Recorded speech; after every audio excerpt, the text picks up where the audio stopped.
Welcome to the Blessed Brainstorming. My name is Chris Johnson, and these on this panel, if you're a guest or a founder, welcome. I want to change things up a little bit. I started this off one way, and I think it kind of twirled out of control there, and I want to explain why. We had two amazing companies that came on to talk to us about infrastructure, which I fell in love with, and also the We Water Company, which I fell in love with. Okay.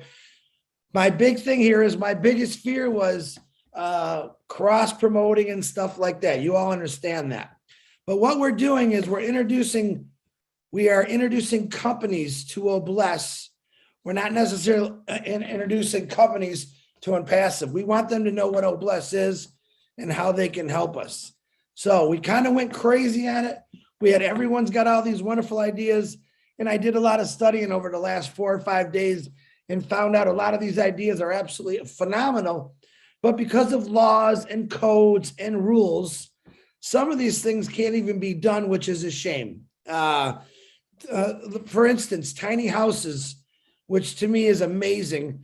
There's got to be certain house sizes that can only be built. And so there's only a few cities or states that actually allow this to happen. Now, in other countries, I don't think it'll be a problem.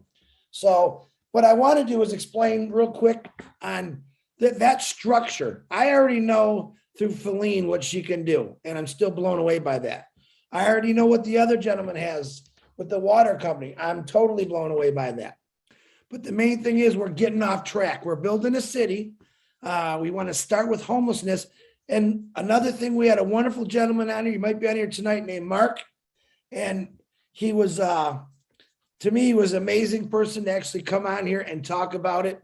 I ask that you respect anyone that comes on as a guest and talks. I think he blew us all away. And as you all know, he is a founder. He's also has a team. So I'm amazed by that. So anyone that we bring on here, whether they are homeless or they have an illness, let's show respect and give them a kudos for doing what they're doing, because what they're doing is they're educating us. So what I wanted to do is get back on track with why we really started. Listen, I'm very excited that we are going to launch Impassive, but the excitement for me is Obless, starting these projects off. Now, people are still sending me projects as we speak, and they're amazing. Don't stop. Julie Wayne has got a link that puts, I think she's still there, in the back office, your name, your occupation, what you do. What I'm looking for now, and I'm going to start out with Joy 6, not just yet. Joy 6 had a lady that was could not make it. So I know we'll get her on another time, who actually deals with homelessness. What I want to do is educate not only myself, but all of us on what they deal with on a daily basis. There's many reasons why people are homeless.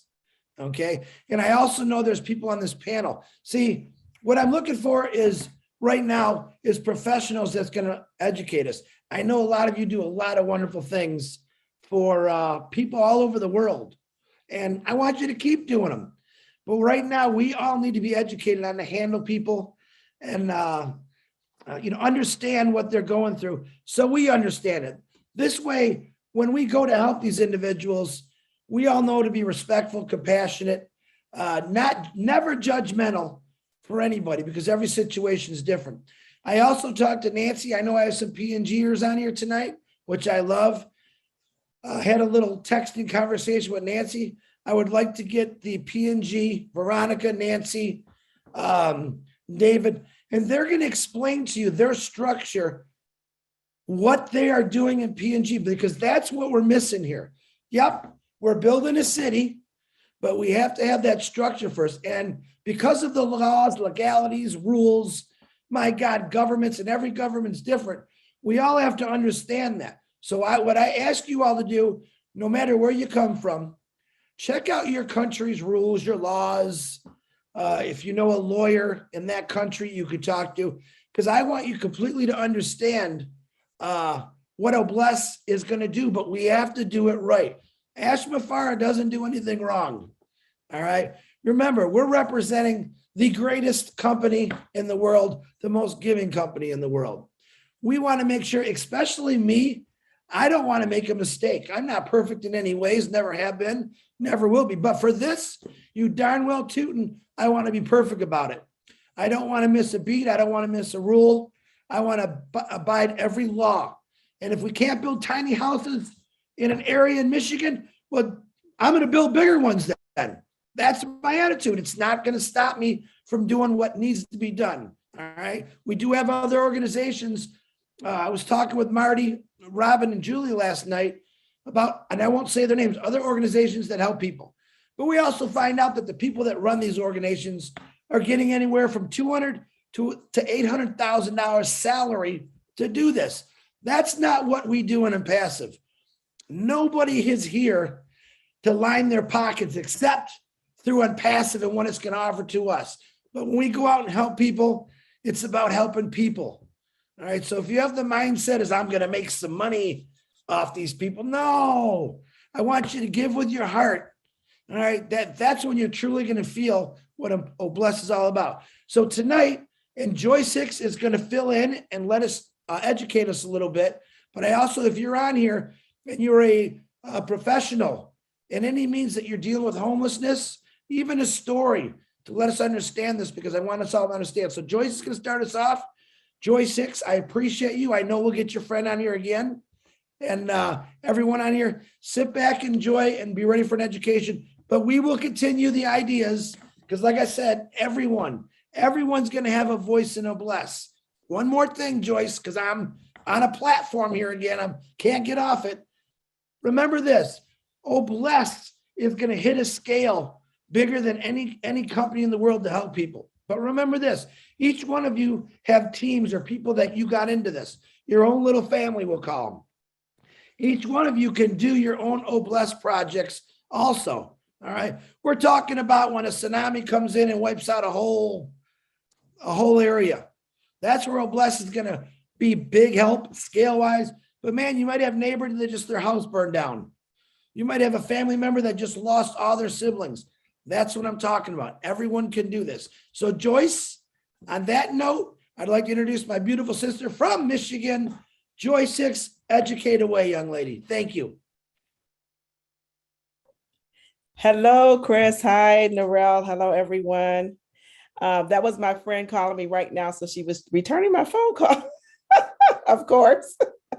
She was in a meeting and she couldn't get out. So I am not Katrina, but I can, give you some of the things that I've experienced and gone through as a social worker, working in a community mental health and working in a Center for Family Health, a medical center as well, a federally qualified medical center, which opens the door to healthcare for all. So as a social worker, we encounter so many things with people and their and issues with homelessness, whether it's poverty, whether it's domestic violence, or whatever issues that present. So one thing I just want to say about homelessness is that no one ever woke up one morning and said, "I think I'll be homeless today," or "I think I just live on the street." A lot of people, even people that we encounter every day are just one paycheck away from being homeless. It's like one paycheck or one step away from being homeless. And homelessness is, in general, can't put it all in one ball and say, we're going to help everyone that's homeless a certain type of way, because each person is an individual.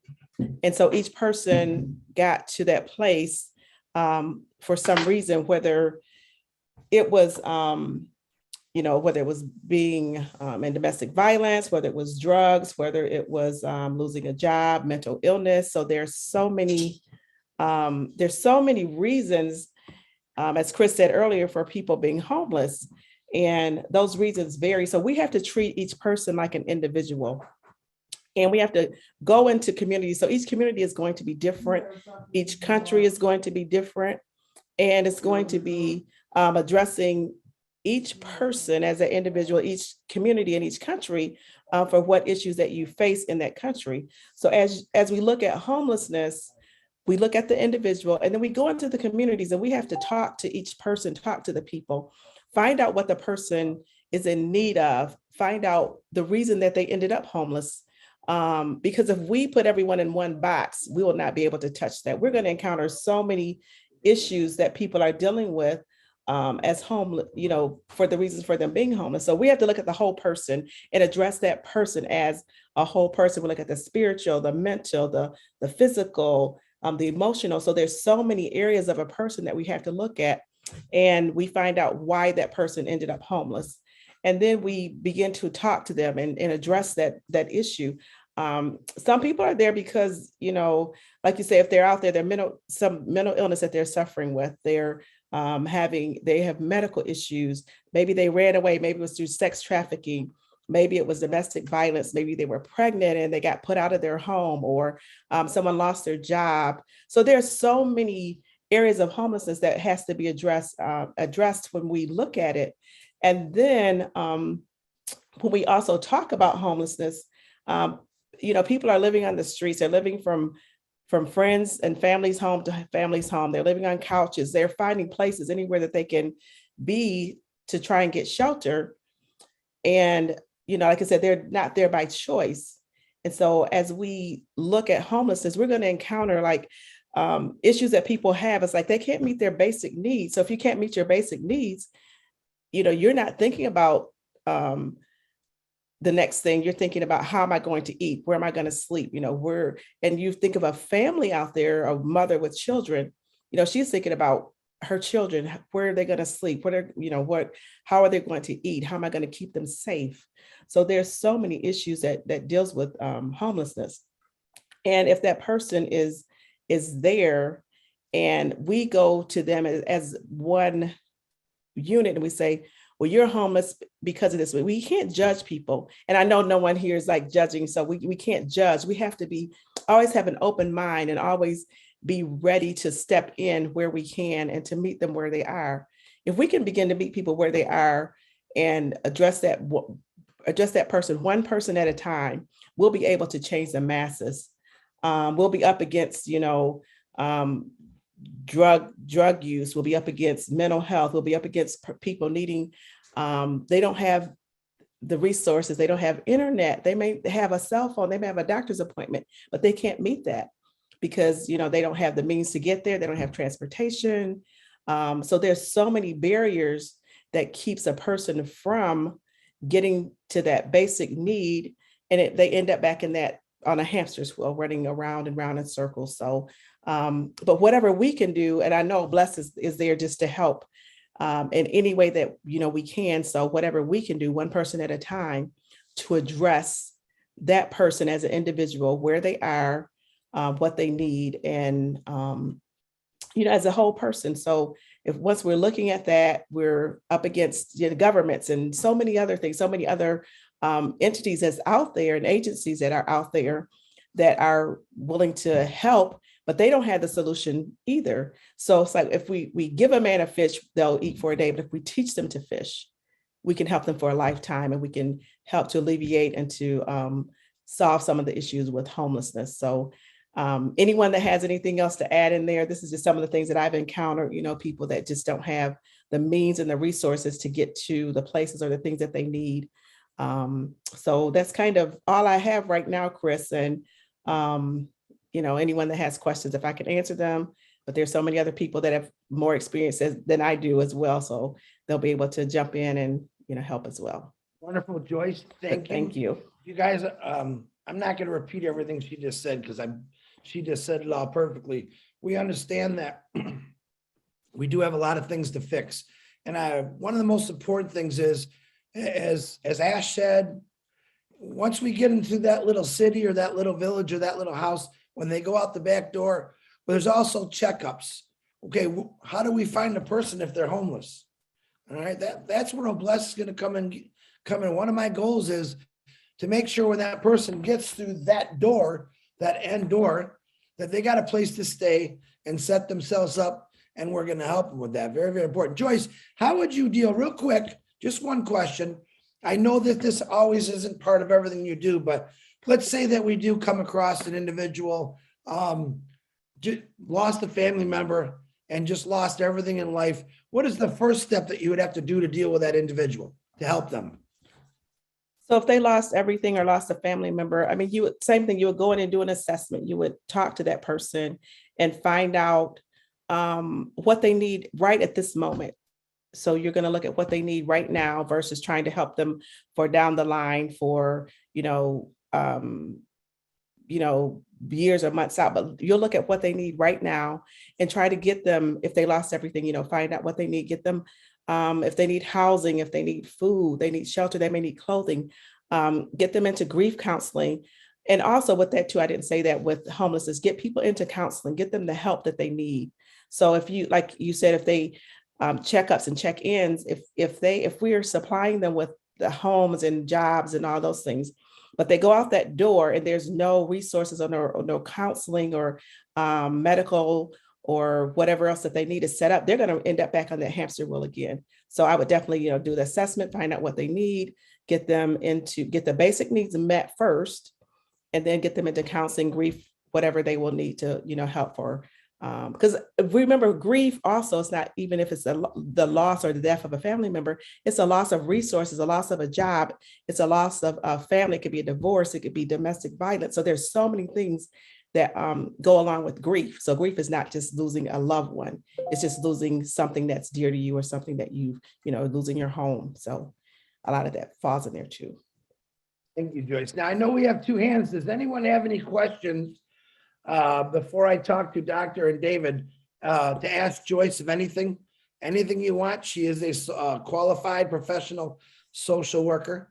So as you think of them, Joyce is going to be here for us for a little bit.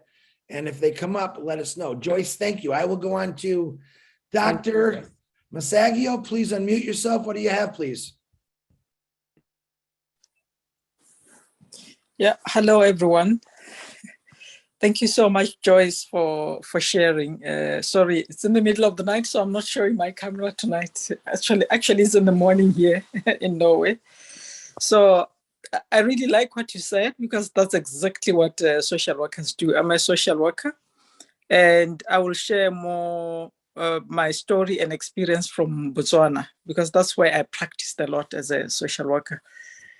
In Botswana, because Chris Johnson said we could share about countries and what's happening in countries, the social workers who work for government social workers are the ones who do rapid assessment for any case. So we could use government social workers to assess homeless people. And homelessness may not necessarily mean people are living in the street. Just like Joyce said, it's every case is unique. And every case has to be assessed according to its own uniqueness, because there are many reasons why people are homeless. So I worked as a private practitioner, but whoever I was helping, I was always getting information from the government social workers, because they have details of every case regarding needs within the communities. So I would, as OBLES, enter through the government social workers to say, I would like to help this way. And I'm thinking, I have resources so much. Could you do a rapid assessment for us? As long as they know that there is going to be help for the community, or there's going to be support for their clients, they will go out and do that type of assessment, or they would already present the cases to you. Now, commonly in Botswana, most of the people who are homeless, or would you say have no home, they may not necessarily be living in the street, but maybe they have very uncomfortable little homes, no heating system, no bed, sleeping. I mean, I've had children sleeping in crawls, if you know what I mean, like with goats out in the outdoor, because they had nothing. So they would do that, and they would give you the record. So And again, often children in Botswana, for example, would be having no homes because sometimes when parents die, people take over their inheritance. And relatives can take over the inheritance and run away with it. So the children will lose the home has been sold, the children will lose all other things that are basic needs. That's why I like what Joy said, to say grief and loss is not only about losing the loved one, it's also multiple types of losses as well. So almost every homeless person needs therapy. So as a private practitioner in Botswana, what I do, the way I work with the social workers is I enter in with my grief therapy skills. I have not been building houses for homeless people, but I have been targeting orphaned children and giving them grief therapy. And they are so many, or they were so many when we started actually this particular program. So what we do is we gather them together because we follow the culture of the community. We gather them together, talk to them, especially as age mates who are orphan children, and then we take them away into a campsite where it's like a life skill school training. So we give them life skills there, but we also address their grief, because many of them have lost their children, their parents, because of HIV/AIDS. Many of them are experiencing these multiple losses of lack of inheritance because relatives have taken away such. Many of them are not effective in their education because they are just traumatized and they are thinking about other issues. So they have common issues among them. So we have got this class of, would you say, you can call them homeless, but we could say we have got this class of grieving adolescents who are experiencing problems in kind of similar ways. So then we group them together, take them to the campsite. There can be 30 of them, there can be 40 of them, there can be 200 of them, but we divide them into groups. And then they are attended by specific trained social workers and psychologists to give them this grief. We call it grief therapy, but it covers a lot of other issues because they have got multiple other losses. These children also may be experiencing abuse of some kind because of their vulnerability. Some of them are, because they have lost their parents, then they are unsafe. Relatives who take them in may be even abusing them sexually. So they are experiencing sexual abuse, they are experiencing stigma from the community, they are having educational challenges, they are experiencing poverty. There's loss after loss after loss after loss. It takes time to listen to their story. And normally, when you deal with a group, it's more efficient because they empathize. There are people who are experiencing similar issues. So it is easier to address a group than to address individuals. But I would say, if you do the kind of approach that I'm doing, then gather those that are experiencing similar challenges together to offer them this kind of grief therapy. While at the same time, obviously homelessness, you will be providing basic needs like houses, like food, like water. Those kind of things Botswana government tries to give, but it's very, very minimal. So that's where also OBLAS can come in. Because as I said, assessing what they need will be defined mostly by the social worker. But addressing their mental health, I would recommend dealing with them in groups according to their similarities. You know, who are they? What kind of problem have they experienced, and so on and so forth. And what we do is we normally, when we take these kids, we take them from one community. So when they are out there in the wilderness, in a campsite, because we use a campsite, then they are building a kinship together. We strengthen them to work together as a kinship of age mates and to help one another when they get back home. So they get back home as one powerful unit. And because of the culture within Botswana, before we even take them away, the whole community knows we are addressing this particular problem. So when they get back home as a strengthened kinship, then key stakeholders in the community, like the chief, the social workers, the teachers, people who are concerned about these young people's well-being, they gather together to welcome them, to motivate them, and to say to them, here we are, our services are also open, you can come and ask for help. So we are partnering with other stakeholders. We are just not enough alone, right? So then these young people relax. They know that, okay, there are many other offices open for us, because some of them don't even know that they need that there are such kind of services around them. So then they continue, whether they are in school or wherever, but we continue having small meetings with them in between to strengthen them, to say, how are you doing? To visit them case by case. But the beauty is, because we started with them as a group, we almost know every case now. We almost know everybody's mental health challenges. We almost know everybody's pathway towards success, what they would like to do. So then Bless would step in maybe with resources like houses, but also this mental health part and partnering with stakeholders at the same time. But I would say, to start with, talk to the social workers. I think in most countries you would do that, because they would offer free public service to do that kind of rapid assessment for you. And then you partner with them, because Bless is not government, to then map the type of services. But the type of services on mental health, group work is more efficient and quicker. And people love supporting each other. So if you work with them as a group, they will support each other.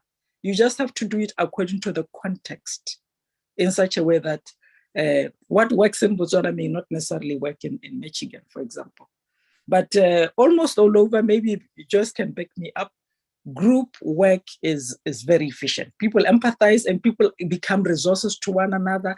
People check on each other, even if you are not there as a professional or as Bless. They keep updating the key officer. Oh, so and so maybe has now lost another child, or so and so their house has burnt down. They take care of each other. They are watchdogs to one another. Thank you. Wow. Well, Doctor. Wow. Hey, Doctor and Joyce, I'm going to ask you to do me a favor. I would like for you guys to start kind of like a committee of social workers through Unpassive. I would love if you guys discuss things, how you can help things, because I think that's what we need. Now we're talking structure. You just found out why we just can't throw money over there.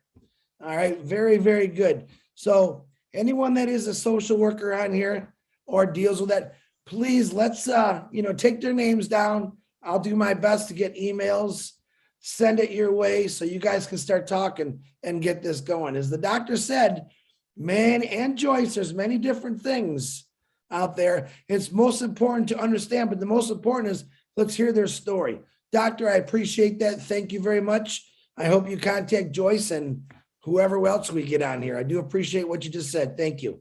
Yes, I'll send my contacts to Joyce right away. Thank you. Wonderful. Okay, so we have now my brother, David Roselewski. I know I've seen many of the things that he wants to do. Dave, go ahead and unmute yourself. Let's hear what you got, my brother.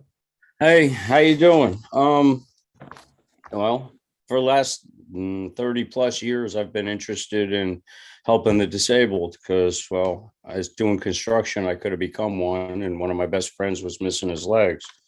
Long story short, I've been kind of dedicating everything I wanted to do towards that. Then I got into on passive, and it was all me, trying to survive. I saw what was going on and I evolved. I realized, well, I'm not going to need anything. I wanted to start helping. Chris started the Angels and so I started thinking about the homeless, and I was like, well, we got the state sucks. They give you a place with a lot of rules and problems and headaches. And they basically just kick you out in the morning and you got to be back by a certain time, and they're not giving you a whole lot of great help. Well, I figure, what do people need? Yeah, you need shelter. You need food, you need water, you need work, you need all kinds of stuff. And then I was watching, I forget what I was watching, is irrelevant. And this commercial came on about digital real estate. And they were talking about how these malls all over the country and now all over the world are becoming empty. And, nothing's going on with them, and they're sitting. And I was thinking we could make a nice little center out of that, because you need housing. You need a lot of different kind of housing. You need men's housing, women's housing. You got teens, you got military, you got drugs, and, people with, psychological issues, and everybody needs their own little place. You can easily turn the food court into a cafeteria. You can turn like an Apple store into a little computer center, because, if you're going to get a job, what do you need? Nowadays, you can't get a job without a phone. You can't get a job without an internet connection. So I was thinking maybe we get in touch with some of the phone companies about getting some of these little prepaid burner phones. That way, as people come in, we have a phone we can give them. Maybe we'll activate it for the first month or two to get them going. We can give them a computer area so that they can check their email, let their families know they're alive, and do some job hunting. If you want to do some recreation, there's probably an old video game store down the hall somewhere we can turn into a recreational area for the kids and people who want to spend their time. What else do you need to get to work? You need clothes. We could start our own kind of Goodwill sort of place, collect all this stuff, hang up all the good stuff. And as people are coming through, if you need clothes for your job, yeah, you walk in, go pick it off the shelf. If it fits and it works for what you need, take it. Whatever's no good, we can put in another bin. I'm sure we can find lots of people who were seamstresses and tailors and things like that. We could take that and repurpose that into things for people, things to sell. We could start, using some of the people to volunteer their time that are coming into the shelters. We could, start doing some hay bale farming up on top of the parking lot.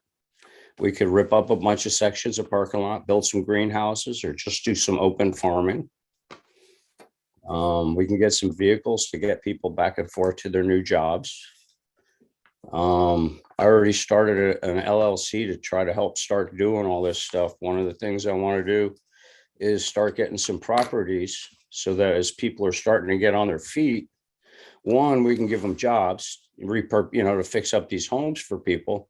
And then two, we can do low income housing for people, as they're starting to get on their feet. You need a place to go, but you can't afford these, tremendous rents. Well, we'll fix them up. We'll give it to them for, cost so they can get on their feet, or, half a cost, and we'll supplement them. And as they progress and get better, they can move on to another place, their own place, and open it up for the next person to come in. I've just got all kinds of, like, we can have, we can set up little medical and, psychological facilities. So not psychological, probably the worst word to use. People, to get the help that, we were just talking about a little while ago. We can have job placement centers. We can have people that are, just want to donate their time. We can get everybody, a reseller position, give them an income, permanent income.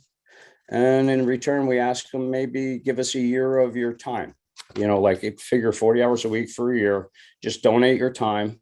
And if you like us at the end of that, you stay. If not, you walk away, have a nice day. You got your life and you got your stuff in order. But if not, it's like Ash is looking for people that are like-minded and motivated. So if we can get people that are interested in staying, well, they're going to be real good people to work with. Plus they're going to know where all these homeless people are, so we could find them and actually get them help. Not used to talking in front of a lot of people. Excuse me if I sound a lot nervous. Food, and I figured as far as creating more jobs, we've got all these farmers that have been put out of out of work by big farming. Bill Gates is buying all the farmland. China's buying all the farmland. Well, let's buy small pods and stay small under the radar so we don't alert big pharma and big farming and everything and start trouble so they start attacking us. Let's get these farmers going with their own farms again, get them back to producing for their families. We can give them guaranteed income every year. And instead of like the government paying people not to grow on their land, well, grow all you can. And we'll take it. We'll pay you and we'll take it at the end of the year. We'll bring it to our homeless shelters. We can do soup kitchens. We can pack lunches for people going to work. And before things start going bad, we can start freeze drying it like preppers do for, packing stuff up. We can, supplement our efforts selling that stuff to preppers, some good fresh food. It'll be non-GMO. It'll be all natural. We'll do it organic without having to go get certified organic and pay all that. We'll just do it. Give people good food, like we had back in the 70s. I mean, the food we eat now, it's not like it was. Hey, David, I can see you got a lot of ideas. I know you sent me a lot. I appreciate you for coming on here, and don't be scared, brother. You're doing fine. I appreciate you, man. Thanks. Yeah, I could sit here and talk all night. I literally have an entire notebook full of stuff that I've been talking about. I've got for this, I've got desalinization plants that I designed, that I'm trying to design, that's going to grow food, fresh water. It's going to, do a whole lot of stuff, like the housing, those small houses we were talking about 2 weeks ago. Awesome. We can go into other areas like desert areas, as long as places are getting, 2 to 4 inches of rain a year. We can build earth ships. We got tires all over the place. We can build earth ships right in the ground. You can collect your own water, you can grow your own food and create an oasis in the middle of a desert area. You get enough of those together, you can have a nice green area in the neighborhood. Before you know it, maybe you'll have some good water, good weather coming back and start hydrating the area. We could start, refurbing the planet as we go, expand the green areas into the deserts. Oh, David, let me now listen, guys. I'm trying to make connections here. Now you could hear David. I've seen him. He's written to me multiple times telling me about his wonderful ideas. If you can relate to David, and maybe I see Gene's going, yeah, wow, rock on. I want you guys to connect with each other through emails and start discussing this, how you're going to structure it, what you're going to do. So Gene, write down David's name. David, you get Gene's name. You can put it private in the chat. Pass your emails in. Let's get this structure going. So David, I appreciate you. Thank you for coming on here. And anyone else that wants to connect, if something's relating to you that someone's saying, man, get with those people. Go ahead, David. Yeah, just one more thing, if I can, real quick. I just love everybody's ideas. We got a lot of really intelligent, motivated people here, and I'm loving it. And we're all about to have a bucket load of apples. So we're going to be able to do a whole lot of stuff. But I think if everybody just concentrates in your own little area and master it, come up with a nice little template that we can upload into, on Passive or the Angels site somewhere, so we could share it everywhere. Everybody can grab an idea that works, take it and customize it to your specific area. Because it's, like McDonald's, you can go to Japan and get spaghetti, or you can go someplace else and get shrimp, or you go to Hawaii and you get Spam. You got to adjust everything for your specific area so it works better. But I think if we all do this and start throwing into a nice big pool, I think we can really, really get a lock on this stuff. I think we're going to do good. And I'll shut up now. No, you're okay, Dave. One of the things that Juliet actually put together is it's in updates. You got to scroll down and look for it. And what it does, it puts all your qualifications, a whole bunch of stuff. So get in the back office, go on updates. You're going to have to scroll a little bit and find it and fill out those forms. Okay. Eventually, we're going to start combining people together on their ideas, same similarities, whether you're a social worker or you're a visionary of things for helping people. That's the whole goal here, building the structure. David, I appreciate you. I know Gene is probably already typing away your name somewhere. So thank you very much, brother. And I want to put together a think tank too, so that we can start working on this, get all kinds of ideas and start brainstorming together on a regular basis, you know? Okay, Absolutely. David, that's your job. You're hired. Get that think tank going. I'll take it. I'll take it. I already got the LLC. I'm motivated, dude. I'm Matter already. of fact, you and Gene look like you're just like, I just feel some kind of connection with how you guys are reacting. So you guys get together and get a think tank going and let's blow yeah. this up. I appreciate you, brother. Thank you. Thank you. Marie, is it Pendy? There you are. Go ahead, unmute yourself, Marie. Hi, Welcome. good evening, everyone. My name is Marie Pendy. I'm zooming in from Virginia. I just wanted to add to what Joyce said about, people who need social services. And there's a doctor who works with other people in Botswana. That's a good team. But to complete the team, you also have to make sure that in that team of staff, we have psychiatrists, psychologists, and psychotherapists, and nurses. Because each individual, like the doctor said, you group each group of people based on their similar needs.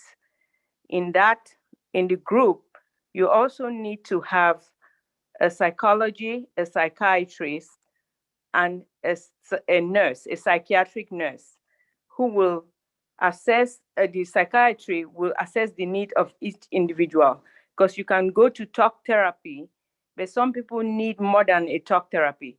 Some people may have the therapy by talking, by speaking their thought process. And a psychiatrist or social worker will be able to figure out how to meet their psychosocial needs. Some people need that plus a psychiatric management, and that the same individual may also need medication management. So to complete a team to work with each individual, you need all those people and everybody will come in and play their part as to where the needs are, as you talk one-to-one with the patient, with the people. That's what I wanted to say. A psychiatric nurse who will manage their medication and all their nursing needs. And then a psychotherapy who will take the people who need to have that psychotherapy. Maybe they need psychodrama, for example. They need a few sessions of psychodrama. Some people need to have their basic necessity to be met. That's when a social worker will come in. And some people will need medication and to manage that medication so that everything comes together and build that person back to a normal strength. That's what I wanted to say to complete the team. Thank you. You're absolutely correct. And I'm one of the nurses who can do some of those things. Structure. You're building structure. You remember what I said? We can't just throw money at something. It's been said a lot of times now. And this is what I'm talking about. This is probably how I should have started it off. My bad. I'm learning. I'm a retired auto worker, but I want to be part of everything that you guys are doing. So building the structure is important. We need everyone involved, not only ideas, but professionalism. So Marie, thank you very much. I appreciate you.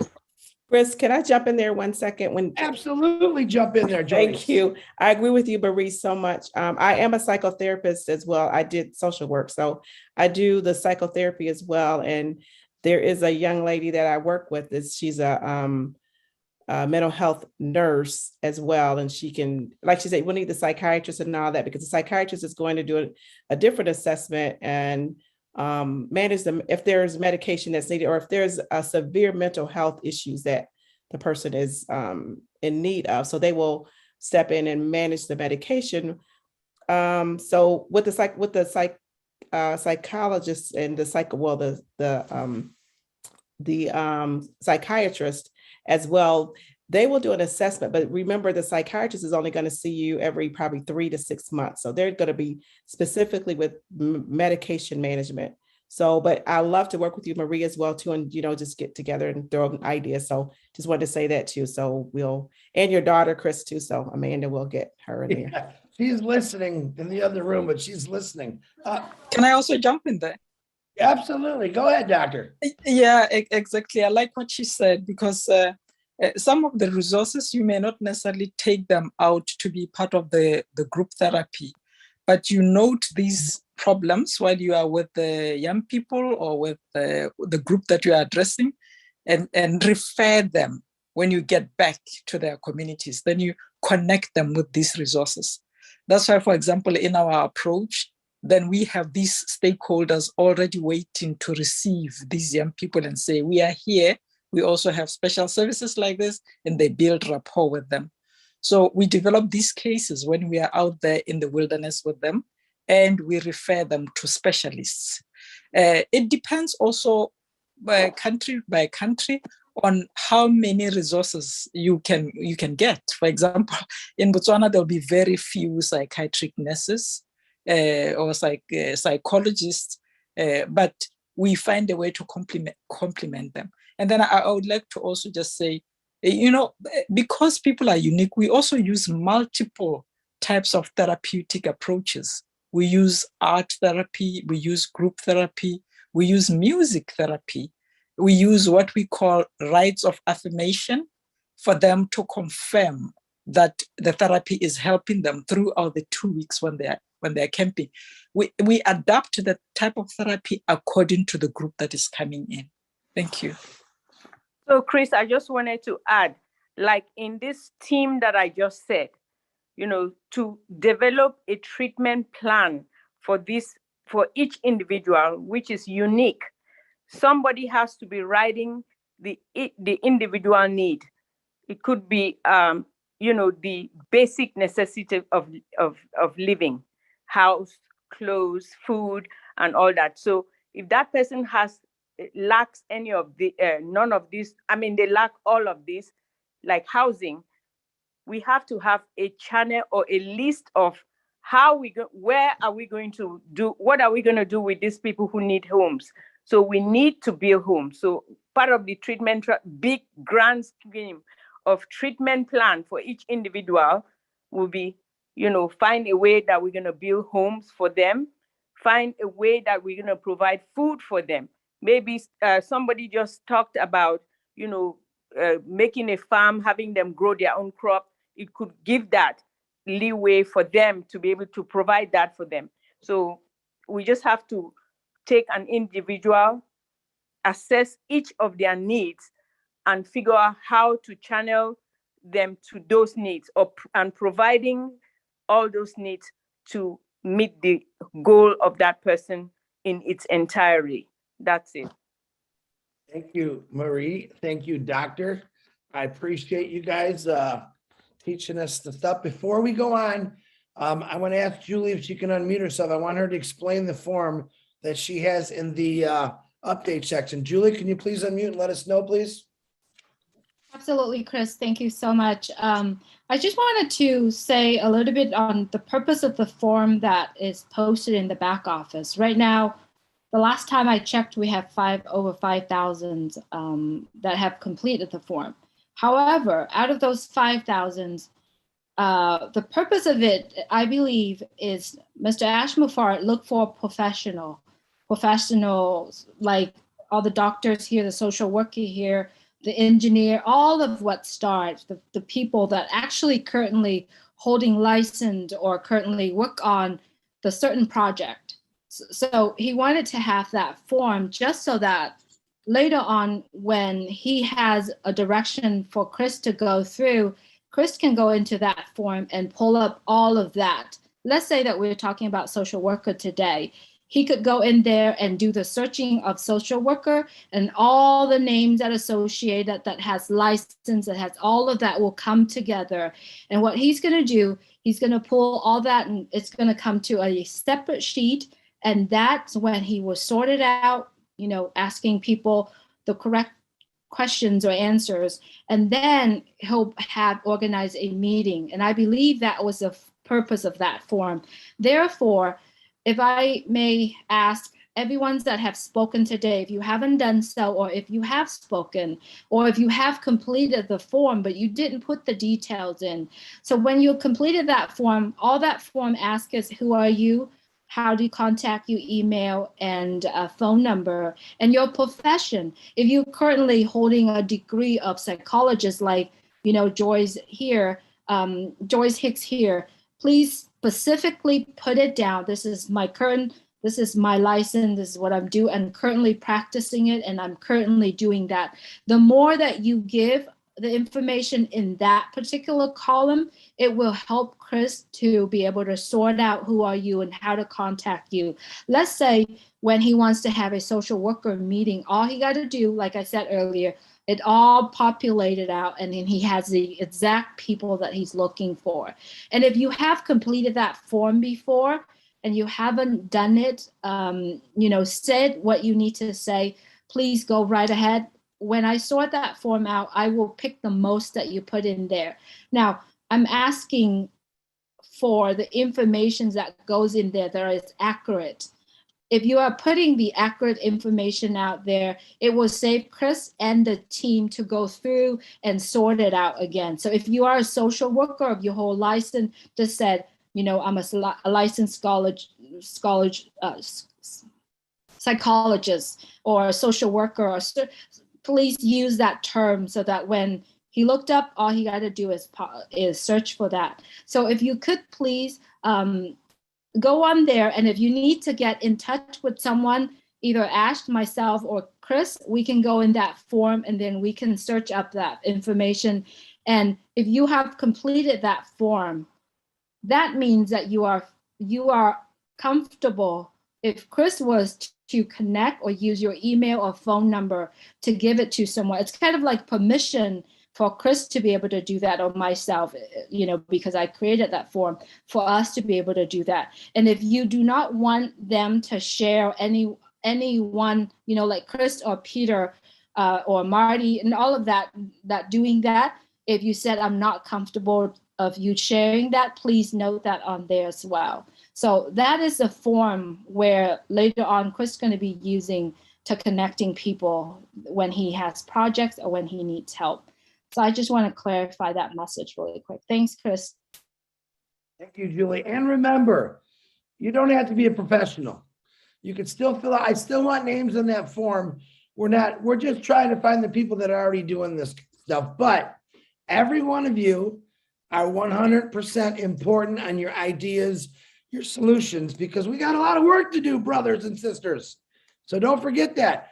Fill it out, whatever you want. Put it on there. We want to hear it all. So, Julie, thank you very much. All right. Marshmallow, William Delorme, you please unmute yourself and tell us what you got. And Daisy, if you're out there, Daisy from P&G, I would like you to raise your hand. I will get to you, please. William, go ahead. Hello, Chris. Hello, brother. I remember when I came out of college, I volunteered for the church to help help people navigate on the computer. And they had a lunch and they had breakfast. So I was looking at these people, and some of the people just can't help them. They just don't want to be helped. And sometimes I feel like they are possessed and they throw the tables, they throw the chairs. And is that what you want to volunteer for? Honestly. And I'm thinking, actually, the homeless people, most of them are like, you could say like 97% or 0.5 don't have families to go home when they are laid off or something of that nature. They have to go to the streets and look for help. So I'm thinking Oblast is a really good thing for those people. So there is things, but security is a big thing because I think demons and witchcraft and all these things that are on the street with drugs and everything is a big issue. So we have to think about that. So I'm bringing that up. So I want people to address that so they're prepared for it. Very good, William. All the drug addicts on here, please call William. I'm just kidding. Brings up a good point. You bring up a good point, William. Yeah, like the ladies said before, there's a lot of things that we have to understand to help people. We can't just put everyone in one house and say, abracadabra, here's a magic pill, you're fixed. That's just not how it works. Here's $1, you're fixed. That's not how it works. So the people on here today are explaining how it works, and they're giving us an education on how it works. William, thank you very much. Gladys, come on down, my beautiful sister. Thank you so much, Chris, and everyone here tonight. I'm not going to repeat what the rest have said. I think the social workers and Dr. Katsi have done a great job in addressing the basic needs. I'm going to come from the point of the functional level of the population or the clients we would like to help. This is because I work in a hospital. I've worked with homeless patients, and I see that the level at which they are able to function is very important to know it. As Joyce said, it's good to know, to meet the person where they are. So first, I think as we plan to build this city, we need to identify what kind of clients will we like to have? How much can they do? Is it people who are totally independent, who just need, a place to sleep, a job to do, just to get back on their feet? Is it that some of them could need a cane to be able to move around? Will they need a walker to be able to move around? They can do as much as they can. All that they need is if they need those devices to be able to move around. That will help us to know the kind of houses or the kind of house that we will build. Because one of the challenges that we encounter in the hospital when we receive homeless clients is that they come to the hospital, but you find the shelter where they came from has stairs. And when they come to the hospital, they tend to decondition or they become weaker, and the shelters are not able to accept them to go back unless they are able to walk with a cane or they are able to walk with their own feet, because the building is not designed to accommodate the walker or to accommodate the cane. So we will need to know the level of functioning before we bring them in to help us to design a home which can either accommodate anybody with a cane, with a walker, or with a wheelchair. Because we have homeless people who are on a wheelchair, but still they are able to work. So that's what I wanted to bring in, and also they are healthy, addressing their health needs. If they are healthy, we have annual checkups. The social workers, and as Marie said, if there is a nurse to work together and empower them to be able to either schedule their own follow-up appointments for regular checkups, or if there are some who need a little bit help, for us to help them to schedule the appointments, we can do that. And those ones who have any diagnosis that they need any education so that they can be able to manage whatever diagnosis they have, for example, if they have diabetes or high blood pressure, so that they can be able to live a full life even with those conditions, because we have so many people walk around with high blood pressure, diabetes, but they are able to live their lives fully. That's all I just wanted to add on. Otherwise, everything else has been discussed, and I'm very thankful about the team that we have tonight. Thank you so much. Wonderful, Gladys. Hey, you made a great point. That's something I didn't think about. You just popped in my head. Yep, we have to design homes for people that use the wheelchairs and the walkers and the canes. I've been through that with my mom, had to knock some things down just to get her through some areas with her walker and her wheelchair. So Gladys, I'm very glad you brought that up. Notes are taken on that one. I appreciate you, my sister. All right.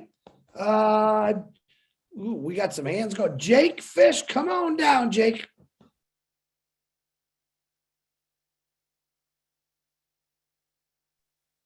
Hi, can you hear me all right? We can hear you, Jake. How you doing, brother? Hey, doing great.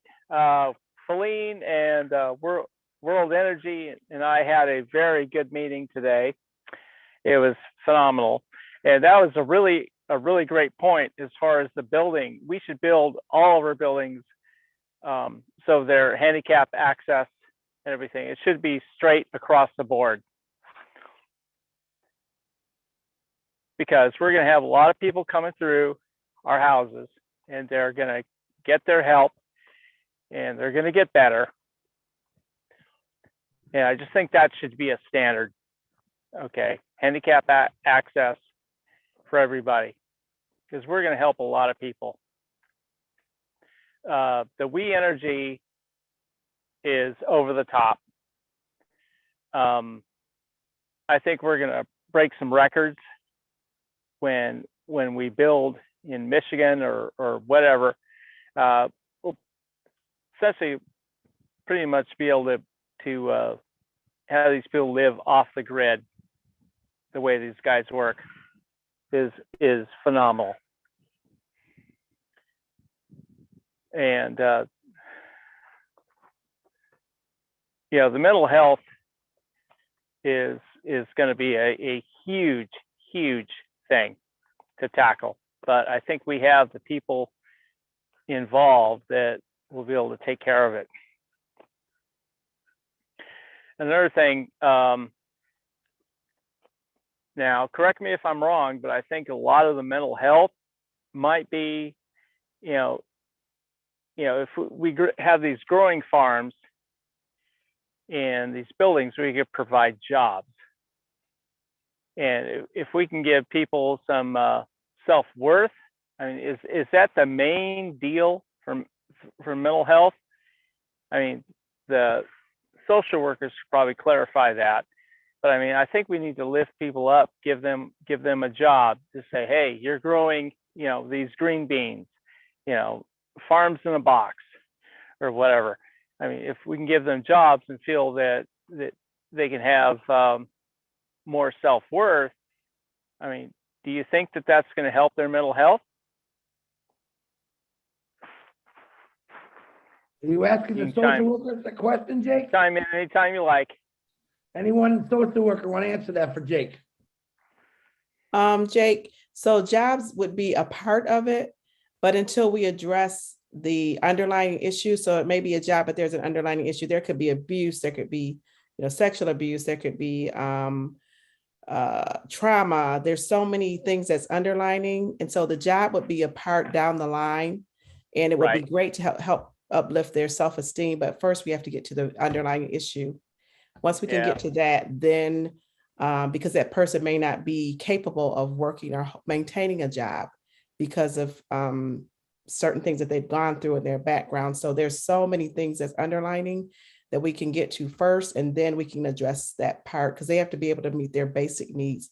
Some people maybe have to taught again how to get back into society because they've been out on, you know, homeless or wherever or on the streets or wherever their homelessness or issue may be. So they have to be taught and educated. Because say a person was homeless at the age of 12, they may be stuck in that person, at that 12-year-old person. So they have to learn how to move forward versus, and so they may not even know how to, or they don't remember. It's been so long since they've been employed that they will have to be taught the basic skills all over again, like the basic needs of hygiene and all those different things like that. So if that makes sense. And that's just a part of it. We're looking at not only just building homes, but education centers, you know, perhaps. A little background on what happened to my grandkids is my daughter-in-law had an unfortunate accident. she was on her deck and she slipped, fell, hit her head, and landed face first in a pool of water from a Rubbermaid container. And my grandkids found her dead. And they're quite traumatized from that. And luckily, my wife and I live like a stone throw away, so we can see the children, but they're still traumatized. I mean, I could not imagine what they have gone through. Absolutely. Jake, do you have any more questions? Let me use Jake as an example. He didn't know something he wanted to find out. Greatest thing in the world is the right information. Correct. All right? So if you got a question, and I'm trying to have shows where we have lawyers, doctors, we have social workers. This is free education, folks. Free education that's going to help you build OBLES higher and higher and higher up, so we can actually fix many, many things. Are we going to fix them all? Well, damn, I'm going to try my best to, and I know you all are. So Jake, do you have anything else, brother? All I got to say is, OBLES, just by itself, is going to rock the world like you have never seen. Just that one thing, OBLES, is going to rock the world, and it's going to change it for the better. And my skin is in it. I'm all in. Jake, I know you are. And yeah, I did hear you guys had a real good meeting the other day. I'm glad to hear that. I know where we need to go. Still, we want to put more things together. We want to educate people first, and we're going to do all that, Jake. So you just hang in there. We'll get back to you, of course. We're going to win big time. Big time. Absolutely. Thank you, Jake. I appreciate you, brother. No problem, Chris. All right, Mr. Peter, the best notes in the world. Oh, and let me say this before I forget. Right now, I have Daryl Cook and Janet Butler, who have, without me even asking, they decided to do a whole bunch of stuff and take notes. So Peter gets a little break. Daryl Cook writes excellent notes. He's actually taking notes of all this. Janet Butler's making spreadsheets. And I forgot to give him a shout out last week, and I want to give him a shout out, but thank you, Bahama team. I love you guys. Appreciate you. And before I forget, Lynn Nakamoto, thank you for all the advertising and helping out with run the panel, because sometimes at the end I'm all crazy and I forget, but I love you, my beautiful sister. Thank you for all you do too. All right, where did my brother Peter Schur disappear to? Peter, go ahead. I'm here, Chris. Thank you again for doing all the webinars and getting OBLES getting together and getting some ideas around from different professionals. Thank you, Joyce, for being here. Appreciate you. Very wise words. And the doctor spoke, I don't want to butcher her name, so I won't say it, just say doctor. Sorry about that. And all the speakers in here. I had to take a call, so I was absent for a little bit, but thank you all. And I like to point what Joyce and the doctor mentioned, that we need to make sure that we're not judging anybody when we speak to, and look at what their needs are. And the doctor mentioned something about a social worker that have worked for the cities or the municipals. Those are really good resources because they already have a lot of studies they do. So I think that's a good start. Not necessarily that we use their resources, but we could use some of their services to sift through some of the people that we have that we gonna be able to help. Also, in regard to William DeLone, what we were saying about in the church, some people were like drug addict and violence and stuff like that. That's definitely something we know about, and we need to make sure everybody is safe. We cannot put people together in the same home if there is violence or drug addict or alcohol addiction. So that's something we always going to look for. Safety is always first, and I believe Mr. Ash has always spoke about this, that we have to make sure that safety is always number one priority before anything else. to protect everyone, because those people, like the ladies mentioned here, they're very vulnerable. Some of them are abused. So we need to be very careful with that. And again, the great ideas is being thrown around here. So I appreciate each and every one of you. And we can conquer this. I know we as a team together, we can conquer this. So we can work together, and Bless is always going to be a winner. We're going to change each person, one person at a time if we have to, but we will make it happen. Thank you again. Thank you, Peter Shore. If you don't know, that crazy guy is the one that got me into this, and he had no idea. He had no idea. But I will tell you this, he was in it a long time before he told me, and I'm still mad at him today, but I love him with all my heart. Peter, I hope your wife's doing better. I know she felt a little, I hope you're doing great, brother. 100%, Chris. Everything is A-OK. And I also want to, since you mentioned they're a cook, I want to give him a big credit shout out. He backs me up with the notes. Thank you so much, Daryl. I appreciate everything that you do, brother. Take care. Thank you, Pete. I appreciate you. All righty. Oh, man, I love this lady. Marcine, open that mic and let's hear that beautiful voice. Thank you so much, Chris. Thank you for having me. And I just want to thank the previous speaker. And Sister Gladys said something that brought me an idea. And she was talking about the people that usually when they cannot go back to their home because they don't have access maybe to where they live, the stair or the wheelchair is not appropriate. So I was by then thinking that why we have to have a home for elder people, because being homeless, you can be homeless in your own home. A lot of people, they become poor because they cannot afford to pay anybody to take care of them when they get some certain disability. I am a caregiver. I go around and help people, and I know what I mean. It takes a heart. Sometimes the person might not be able to pay you, and you do that work from your heart. So if we have a place that when people cannot do things for themselves anymore, and they are there very affordable and they get a care from heart, not a care for money, I think it's going to help a lot of family, because that's one thing too, that you can eradicate poverty by helping people on their last time, the little time that they have to live, having a good life, having people like me that we can go there and give our time to help them, or even bring other people that they do the same thing that we do every day and teach them to do the work from heart, not from money. I think it's going to help a lot. A lot of people are going through that. They don't have anybody to take care of them busy, even to give them food, even to get them up from their bed and put them in their chair in the living room. And at that point, they become homeless in their own home. They have nobody to talk to. So I think that's one point that I wanted to say, that not only talking about nursing psychology, we have to think about caregivers, the people like me that we can go out there and help also. Thank you so much, Chris. Thank you.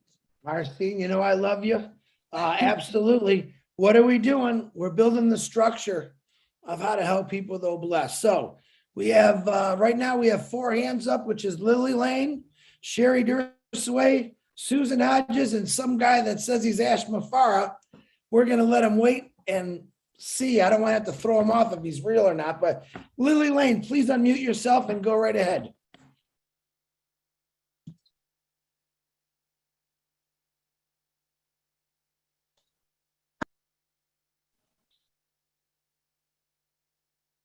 Get it, Lil? Oh, I got it now. Thank you so much, Chris, for this opportunity. As I listen to all of the professionals talk, it just made me want to do even more. But I feel that what I can bring to this community is a business degree in business administration, my undergrad degree, a master's in administration supervision, and about 33 years of human resource management. I ran human resource office about 7 naval bases in the DC, Maryland area, and had a team that was there. So I feel that I can bring to you from advertising position that is dependent on the kind of jobs that we're talking about. If we're talking about within the community, That's one thing. If we're talking about outside of the community, that's another thing, those processes. But I can bring, as I said, from advertising to hiring to screening to orientation to evaluation to promotions, counseling, the whole gamut of employee relation. So anyway, and I know that may not happen as early in the process as some of the other responsibilities, but whatever I can do. And what I will do, I will go back and refill out the form that Judy talked about tonight so that I can outline those things in more detail in terms of what I can bring to the community. Thanks, Chris, for having me. Lily, thank you. You know, I just thought about something when I know your HR experience. You guys got to think about this. Using two of our products, which is O Staff and O Academy.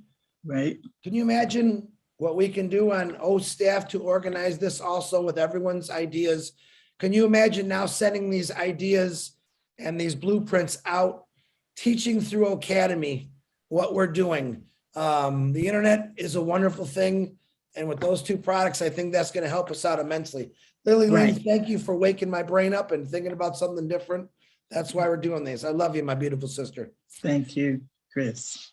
Looking forward to working with you. Sherry Dursway, please unmute yourself. Yes, hello. I love this topic, and I'm just so excited for OBLAST. It just gets my heart going every which way. Anyway, I had a few things. I put it in the back office, the listing thing. My daughter, she does this. She helps the houselessness. We call it houselessness out here. And what she does is she makes sure that her crew, she has a little speech with them first beforehand and makes to them realize that these are real people out there and they have feelings and they've been left behind. And we need to make sure each of them are very important in this world, no matter where they came from, what situation it is about. And also I've heard about an app. I wrote it down, but I don't have it in my notes in front of me, that I saw about a month or two ago. I don't watch a lot of TV, but it was on in the background. It was some app that had to do with that. It was on Dr. Phil's program. And so I think that would be helpful. And plus, I believe, I have my notes here, a lot of your houseless people have pets because that helps their brain and helps keep them going. Like we've been saying all along here, it's all about mental, because even if you were put in that situation, it definitely would take a mental toll on you. And they have animals, so we need to work on helping the animals to get fit, and whatever animals they have, make sure that they're taken care of as well, because they're going to want to go with the person who's houselessness. And then I also my heart kind of goes for, we need a different situation, different building or what have you, facility for battered people, whether it be the women, children, or even men been battered before. So we need something for that. Of course, that entails medical and mental as well. And a lot of these people have children, so we need to make sure those children are covered as well. And I would love to help in that section, and also to help with like I like to draw and do crafts and that kind of stuff. I would love to help the kids in any way I can to kind of keep their mind off of stuff, or help them, feel wanted and fresh, and help them draw or whatever it is to help them along the way on that. So, and then also with disasters, how there's disasters that always happens all over the world, somewhere or another. We need to be sure to have OBLAST set up for one little section just for that, whatever disaster it is. We just pluck it in. So like somebody could put up like, oh, there was a tornado in Oklahoma, and 3 blocks have been blanked out. So we can all dip our money into that, whatever that is, and start helping that way, and then work from there, whatever that thing needs. besides the funds and the food and all that, to go from there, because those two people will also need some kind of medical and mental health as well, because they've been through losing their home or pet or lost a loved one. So those are my thoughts. Back over to you, Chris. Thank you so much for letting me talk. I'm so excited. Thank you, Sherry. I definitely hear it in your voice. Absolutely. I'm an animal lover. And believe it or not, there's a lot of therapy that they use for people with disorders in their mind, and animals help out. So another great thing that was brought up, Sherry, I appreciate you. Now, listen, I know it's 10:30. I know Mr. Ashmafara has to go to work here. He probably took a 10-minute nap, and I know his timeline has got to go to the office. So Susan, unless Ash tells me different, would you mind giving Ash, let him have the floor here? And then I will get back to you, Susan, if that's okay. Okay, Mr. Ashmafara, if that's really you, brother, come on out. No, Chris, we can listen to the 3 in queue, William, Willow, and Susan. Just in case I take more than 3 minutes. I have a feeling I will take more than 3 minutes. Okay, I knew you were going to say that, but you know, I had to offer because Marty would beat me up. All right, Susan, but the gentleman said, go right ahead, Susan, go right ahead. Thank you so much, Mr. Ash, and thank you for all you do for all of us. I can't thank you enough, but I was a manager for Goodwill. I have lots of years of experience in office and bookkeeping and anything to do in an office, basically. My OCD is organization, if you need anybody to organize things. That is just something I don't live without. And I've a few experiences I just wanted to bring up that might help.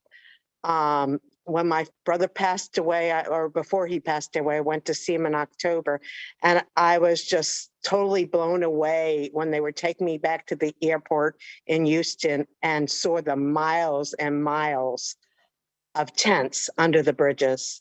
I mean, I don't think a lot of times people realize how big the problem is in certain areas, I guess. I never did. I mean, and so me bringing to it would be a lot of people aren't going to trust you.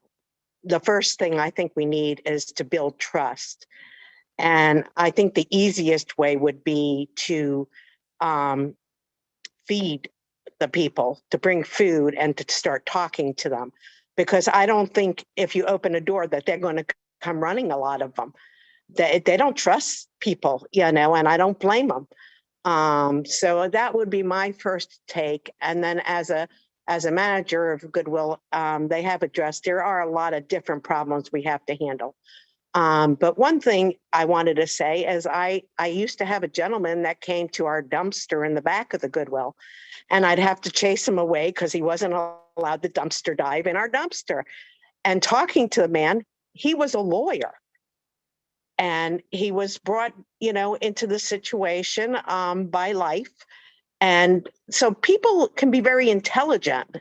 Just because they're homeless doesn't mean they're not intelligent. They just need help. Some of them want help up and some of them don't. So we have to look at they're all human, they're all different levels, and we have to decide what, you know, have these mental health people or counselors decide where they're at and which way to go. So I thank you so much. That's all I wanted to say. And any way you can use my help, Goodwill does, they're the clothes, they even send clothes, but they sell them overseas. We could just, what we don't use and what we don't sell to make money, we can just send them to the other countries that need them. So. Susan, thank you. I'm very sorry for the loss of your brother. And you're right, seeing those kind of, the way people live on the streets, to me, is horrendous.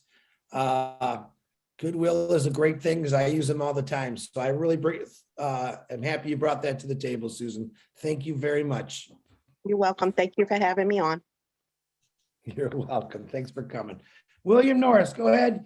You guys, you know what you got to do. Don't take forever and tell me what you got, William. I just wanted to piggyback, Chris, on the the structural details for the handicap in any structures that we might get involved with. That information is going to be with all the municipalities, whether it be a state, city, or county authority. And I have the background to go into that and dig that information out and help with that. Wonderful, William. Yep, that's what we need. We need people to understand the laws and that already understand the laws, I should say.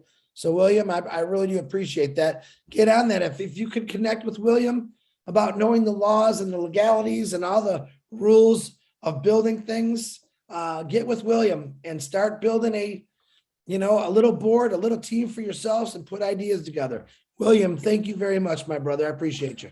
Yes, sir. Each one of those municipalities will have some different details. Every municipality is different, so we'd have to look at each one on a single basis. But I mean, it's not hard to do. Absolutely, I like that. It's not hard to do, William. That's music to my ears. Absolutely. Thank you, brother. I appreciate you. All right, my beautiful 21-year-old girlfriend, Willow Griffith, come on down. I look like the bag lady tonight. Oh, not at all. Please forgive me. I've been out working. I wanna just I'll keep it as brief as I can, Chris.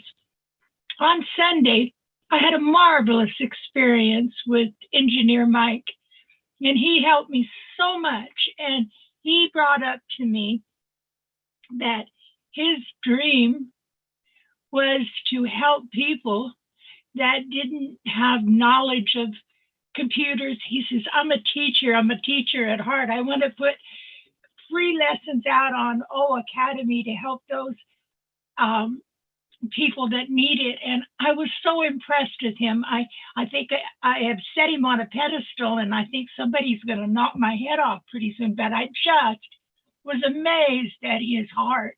And he was the one, in case you didn't remember, he was the one that offered the homeless boy that we were talking to 3 founder positions. He bought and paid for him, so he does not have to be hungry ever again.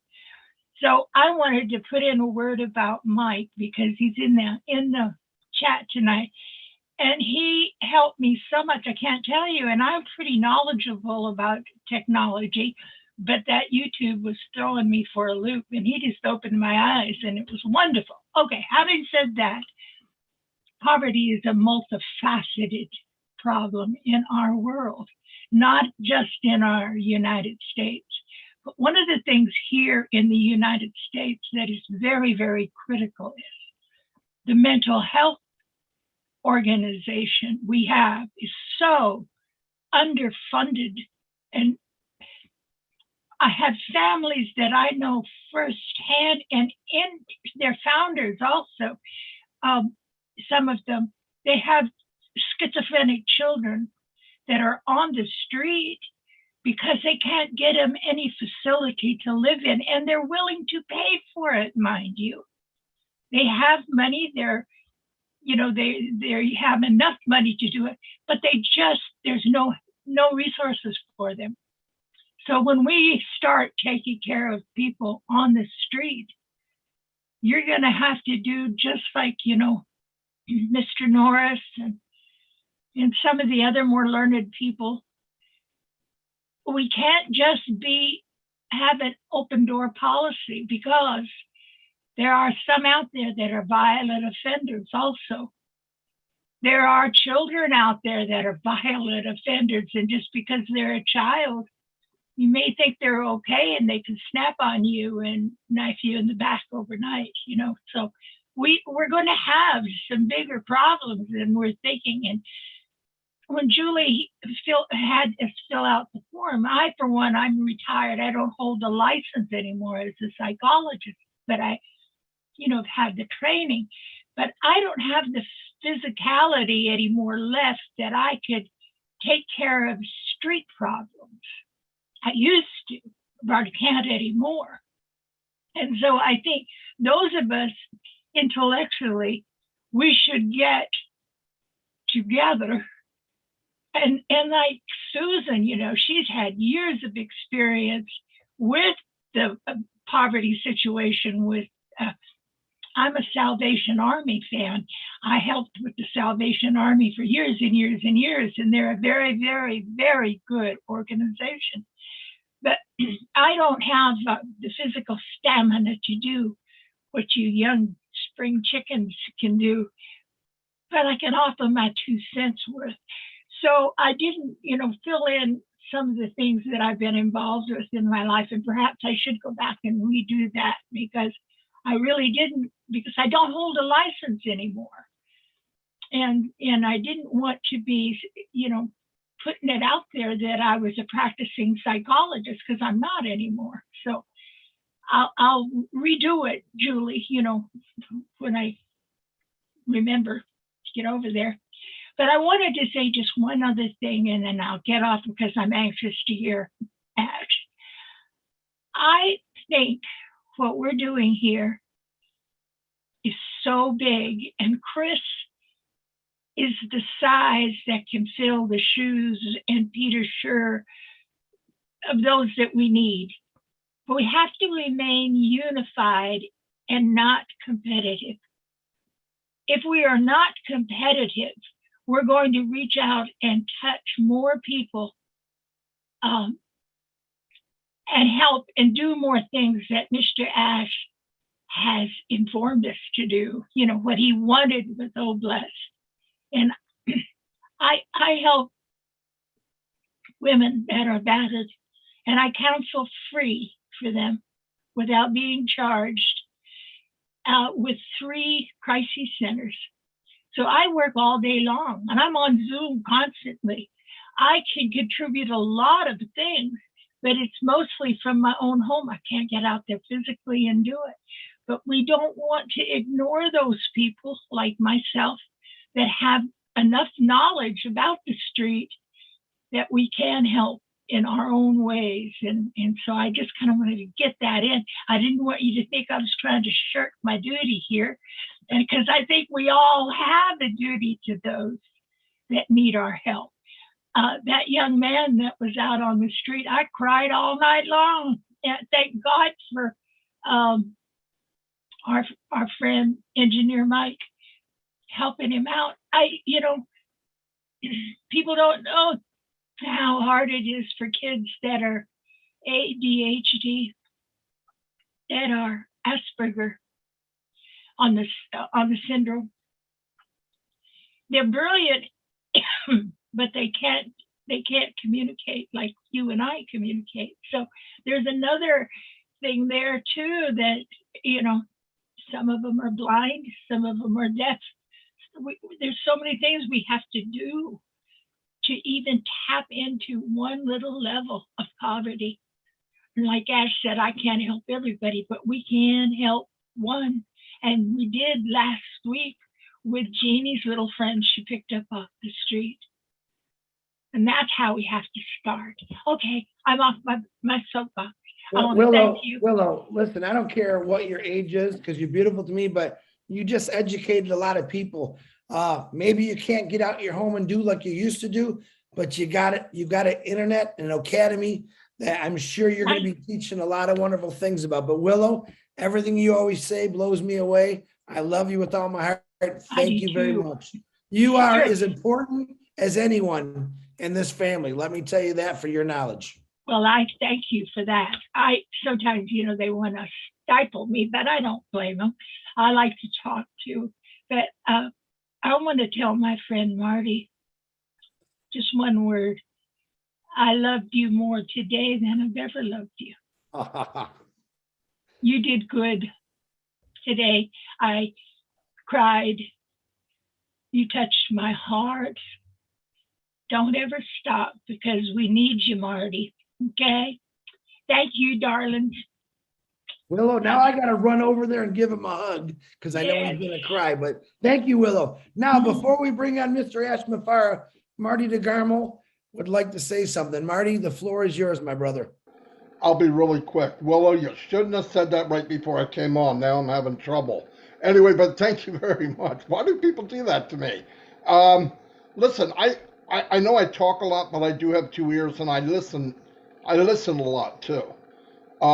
In the last few weeks, I see many people here in different qualities and things they know and parts of this that they can do that will blow it away. We've got captains, generals, lieutenants, sergeants, nurses, doctors.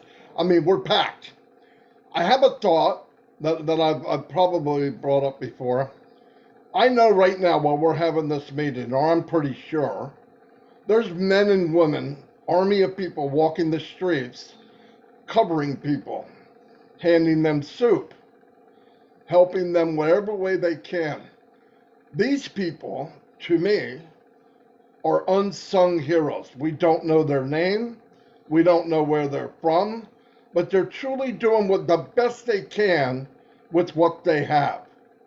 I think if anyone here could get into a community and start pulling people out that are on the front line, let's say, right? And bring them in and ask them, if the right resources were there, what would you do? Because I think when you're walking the streets and it's cold and you have 5 blankets and there's 6 people to cover, that's got to be heart-wrenching. And I got to believe in every city in the United States and every village around the world, this is going on. There's armies and armies of unsung heroes. And I, for one, if you get them involved and we back them up with doctors, lawyers, monetize whatever they need, buildings, whatever you want to call it, then finally the real heroes get the knowledge and get the people looking at them. Because right now, while we're talking, there's somebody trodden through some nasty places trying to help everybody they see with absolutely nothing. And I think if there was a way to get into these communities or community services and start pulling these people that are running soup kitchens or supplying blankets and get them involved, and then everyone here can help them, give them what they need. Now there's some stuff they don't know, but I think in general, always the person on the front line, there's something they know that we don't know. And I just wanted to add that 35 cents or whatever it was worth. But thank you very much. Absolutely, Marty. Thank you. Absolutely. People out there doing this and they don't even need to be recognized. So I appreciate it. Now, Julie just raised her hand up. Go ahead, Julie. I know Ash will let you go before. Go, Julie, go. Chris, just 1 minute. I just want to clarify what I said earlier. It's not just professional people completing the form. The form is made for everyone, anyone who would like to participate in OBLAST. So I just want to make that clarification. The second one that I wanted to say is that if you have 10 unpassive accounts, and if you sign up 10 accounts on OBLAST, it does not make sense because all we need is email and phone number and your profession. So just one is good enough because I've seen several people have like lists of 10 of them or 15 of them on there. So thank you, Chris. That's all. Thank you. Thank you, Julie, my beautiful sister, for all their help and everything that you do in helping us all. Mr. Ashmafara, I yield the floor to you, sir.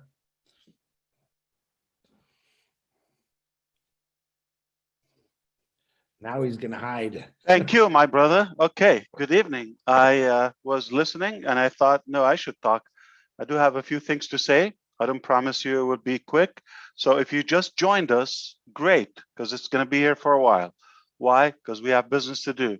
If you've been here for a while, you can take a break and come back, but not very long, 3 seconds.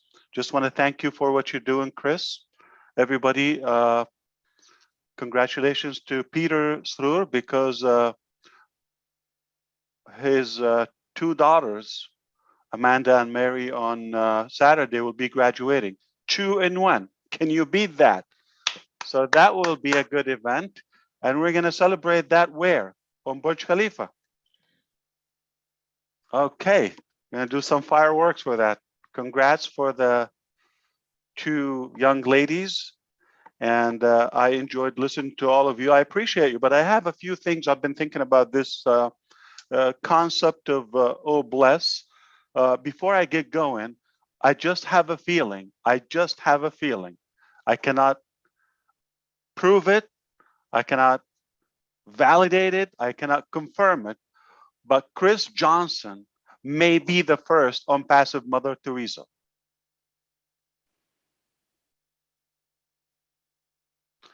There are so many kind people and fine people, but I just have a little feeling. It's a feeling. I don't know how to explain it.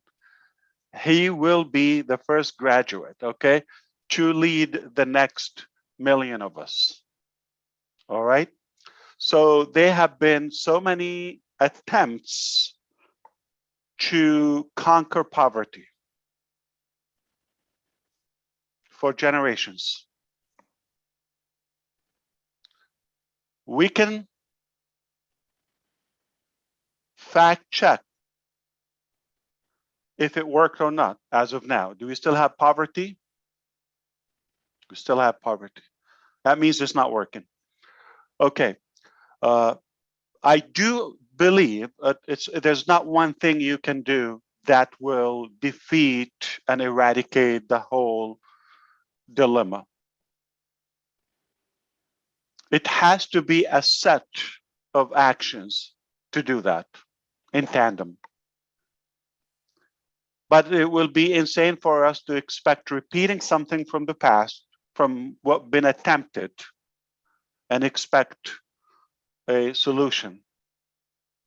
You know, the definition of insanity is to keep doing the same thing over and over and over and expect a different result. That is insanity, meaning cuckoo. Okay, so we don't want to be that. My projection for the whole thing was to come up with something completely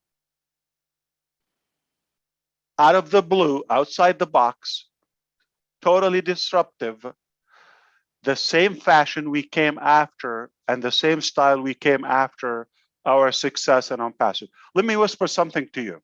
Okay, I don't believe we cannot defeat poverty. In my mind, poverty is a solution. We have the ability, as 8 billion living human beings, we have the ability to take care of that if we have the will. Do we have the will? Listen, we've gone to different planets. We've gone to, with AI, with this new technologies and all those incredible ideas about energy and water. All of it. Yeah. It's all beautiful. We can conquer poverty. If we go the same way at this target, the same way we go after our own benefits. Like if the top successful 100 men on earth, they are extremely wealthy and successful. If they go the same way after poverty, genuinely, the same way they go for their own benefit and success and business and agenda, it could have been done. So I have a feeling, again, there's no way I can validate. There's not a complete, genuine solution that has been conducted so far. I have some doubts. I'm just a skeptical person when it comes to what I see. It's either a cover up for what they have. It's either to get attention and popularity, or it's just a bait for a bigger business behind it. In other words, there's an obvious abuse and manipulation. in the system. One thing I know for sure, no doubt in my mind, that conquering or solving poverty is not going to come from the White House or the Kremlin or Beijing or any capital. It's not going to come from there. Politics works as if you're idiot, if you're broke, bim, boom, they thrive. If you're educated, if you're wealthy or financially settled and independent, they bankrupt. Understand how I'm not against, we shouldn't have a government, regulations, all of it. I'm all for it. We have to have a system, but it needs some work and fixing. So unless we fix so many pieces and understand the roots of poverty and the causes of that and solve them, NLP, I'm sure Joyce and those who work in social work, you have to understand the brain programming. Okay, so unless you understand the causes, the roots of the problem, and go after them, you're just going to have a band-aid on a cancer. It's not going to work. Okay, so we have to go after the root. What are the roots of poverty? And I hope you're not waiting for me, Julie. Are you waiting for me to finish so you can talk? Then jump over, because I feel bad if you have something. Okay, I don't mean to. I have hold. spoken, Dash. So I'm sorry? you're good. I have spoken, so you're good. Oh, you did. Okay, Yeah, thank you. fantastic.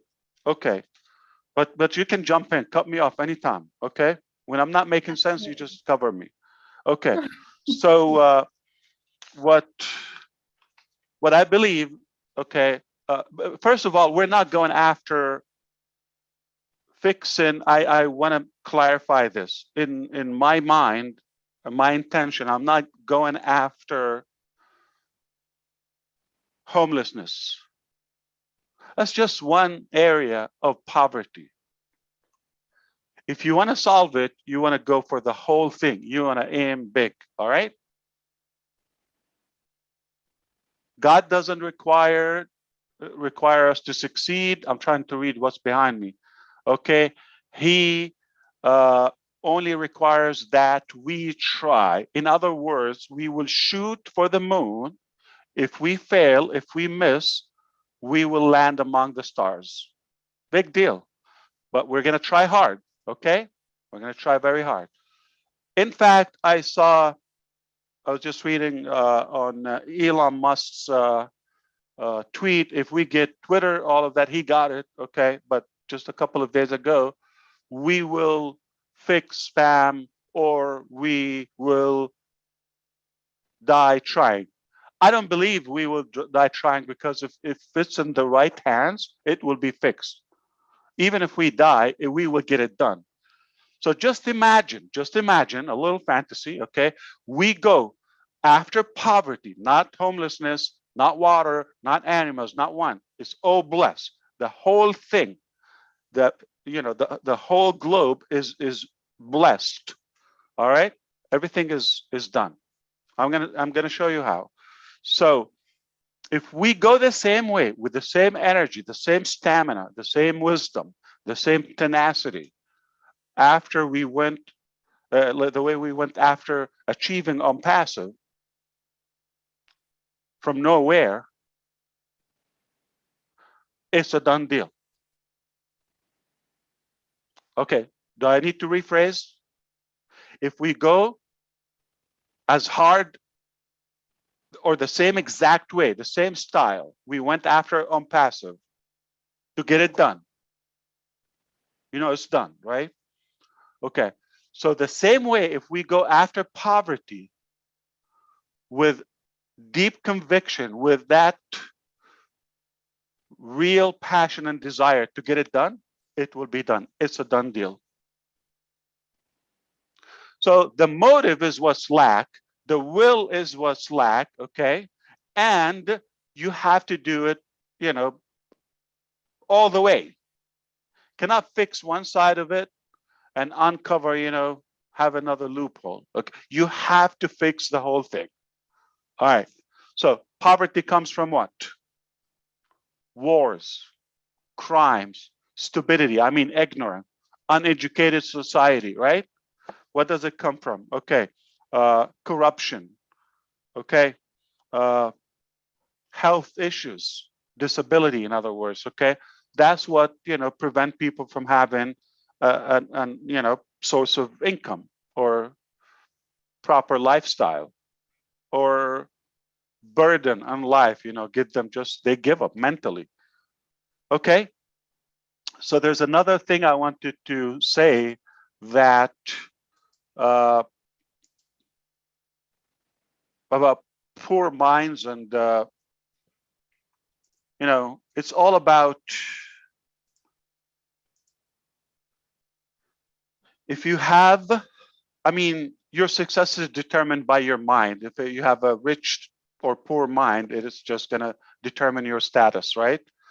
So I do believe that we have to consider education. You cannot have a separate dimension, okay?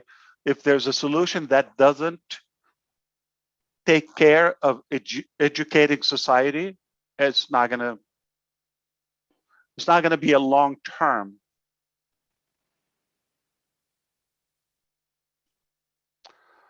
So let's go to the beginning of OnPassive. Let's see the commonality between OnPassive and OBless. If OBless is going to be the solution for poverty, right? Are you with me so far? Are we building some logic together? Okay. So I do have an incredible passion for people. I love people. That's how I started for OnPassive. But I'm no longer alone. I'm not one individual anymore. Remember, individually, we are drops, scattered, nothing. Together, we are an ocean. And boy, are we an ocean now. Look who we have on board. Okay? I'm no longer alone.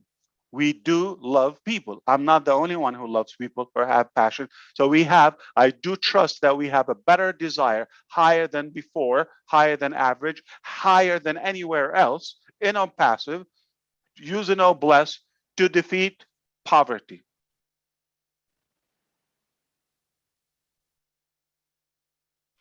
It doesn't have to be complete for now, because let's say older generations that they have a more complex and severe issue, they can be dealt with individually on one-on-one basis, right?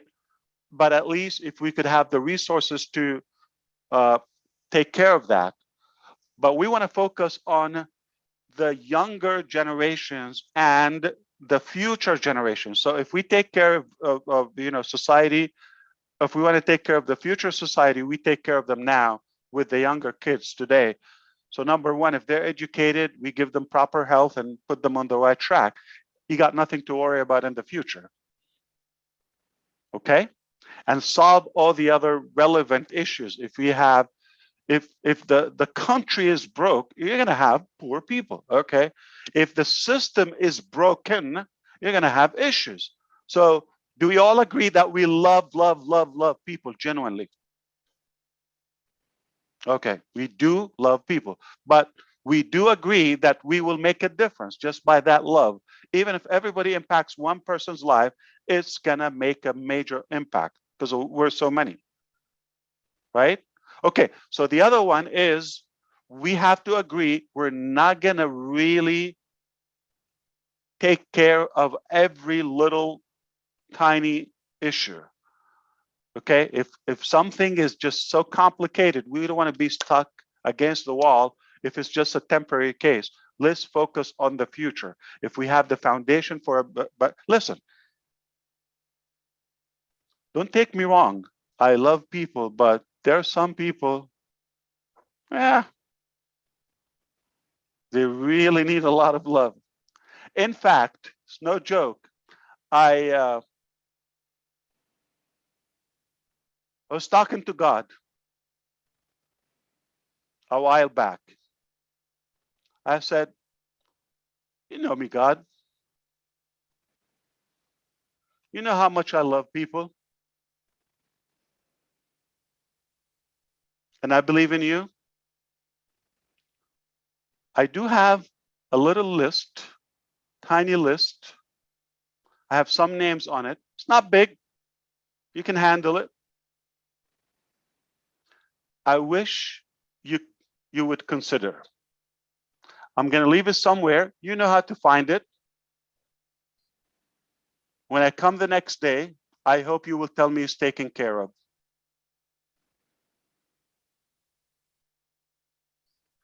So it stayed there for a while. So I got the message that God said, I don't want them either. So no matter what we try to do, you understand there are going to be some people who will refuse help. It's not going to work. Don't get stuck with the little petty things. We're going to focus on the bigger scope. You follow me so far? All right. Even if it's late, it's not late. We're just like they're waking up in India now. Okay. So we agree we have to do something different, hasn't been attempted before. We agree we have to target all areas. We have to be disruptive, just like Unpassive. We agree it takes a team. It takes a massive team like Unpassive, right? All of that. Fantastic. And we're going to try hard, not just try to show, okay? We're going to go very hard at it, okay, all the way. So if we miss, we're going to land among the stars. I mean, period.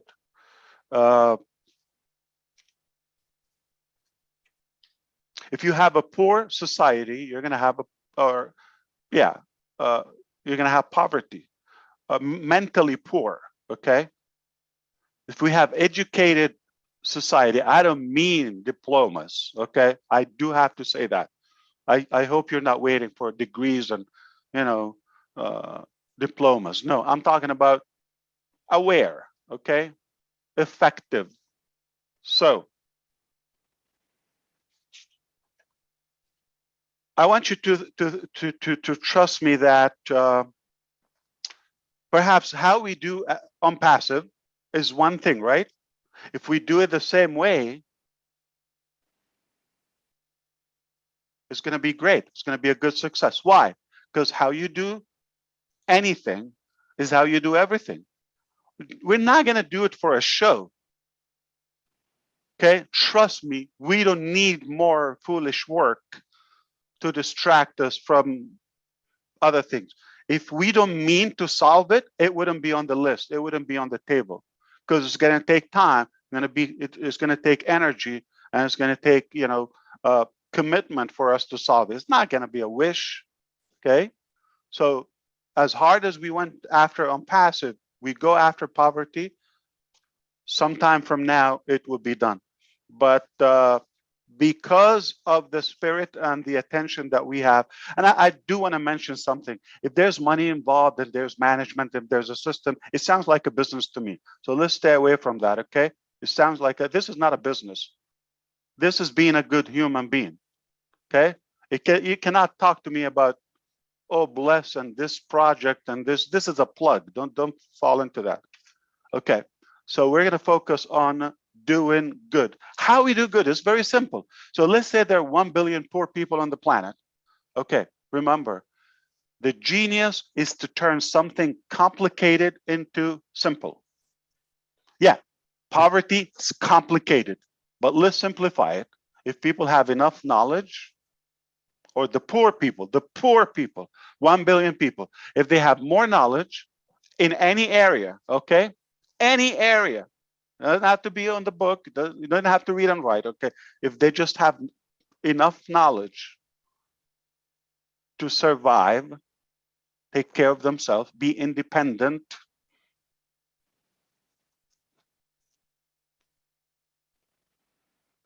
and have an opportunity to earn on their own. So more knowledge and more money, Straightforward. I'm not talking about $1 billion business for each. They're talking about survival, talking about getting off the street, getting take care of their health, their family. Okay, doesn't take much. There's no force on earth can convince me we cannot solve this. Do we have enough food? Yes or no? Do we have enough knowledge available? Yes or no? We have enough resources? Yes or no? We have enough love? Yes or no? We have enough will, passive or blessed? Yes. Okay. So if we have all of that, it's all about packaging. That is the arrangement, is how we connect the pieces, and the puzzles is how we distribute wealth. So why don't we flip the picture? And I'll give it back to Chris or Julie if they want to take over. Why don't we just become so disruptive? Okay, let's say we have 8 billion people. Okay, the bottom 1 billion. You want to do it that way? The bottom 1 billion.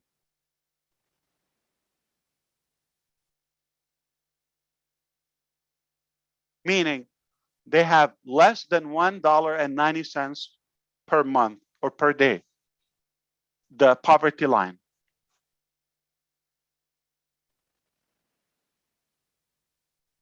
$2 a day. They're not making that. No way. Regardless of their region or currency. Why don't we go after the 1 billion and focus on them, emphasize our efforts for them to be lifted up first? In other words, flip the picture, have them above us, above humanity. They become the top 1 billion. How?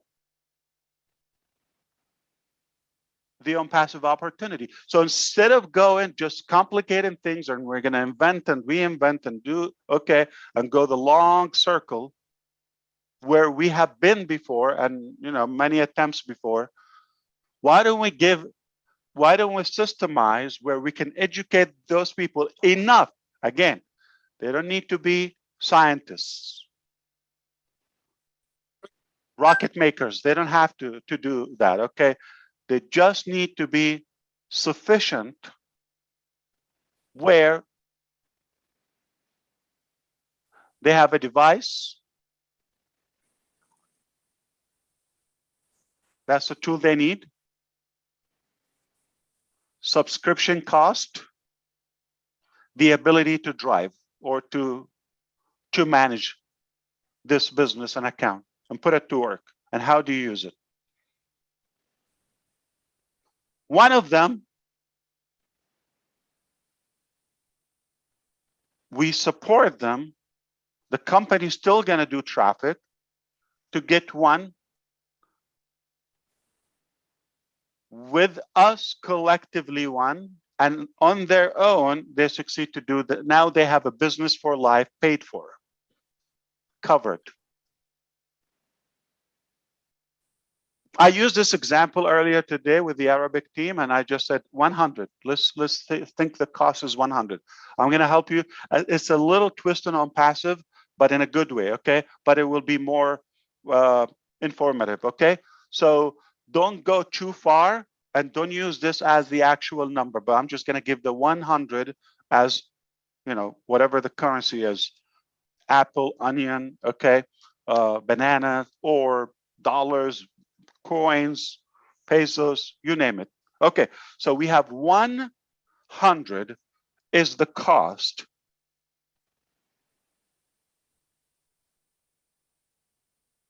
Lily Lane would go and pay. The doors are open, activate. Obviously, founders first, okay, before the public. Go, activate your account. The minute you activate it, set up your account and profile, you are confirmed, you are activated, you have set up, you have a domain name, your business, live, everything is taken. The company is taking over all of that. You put 100.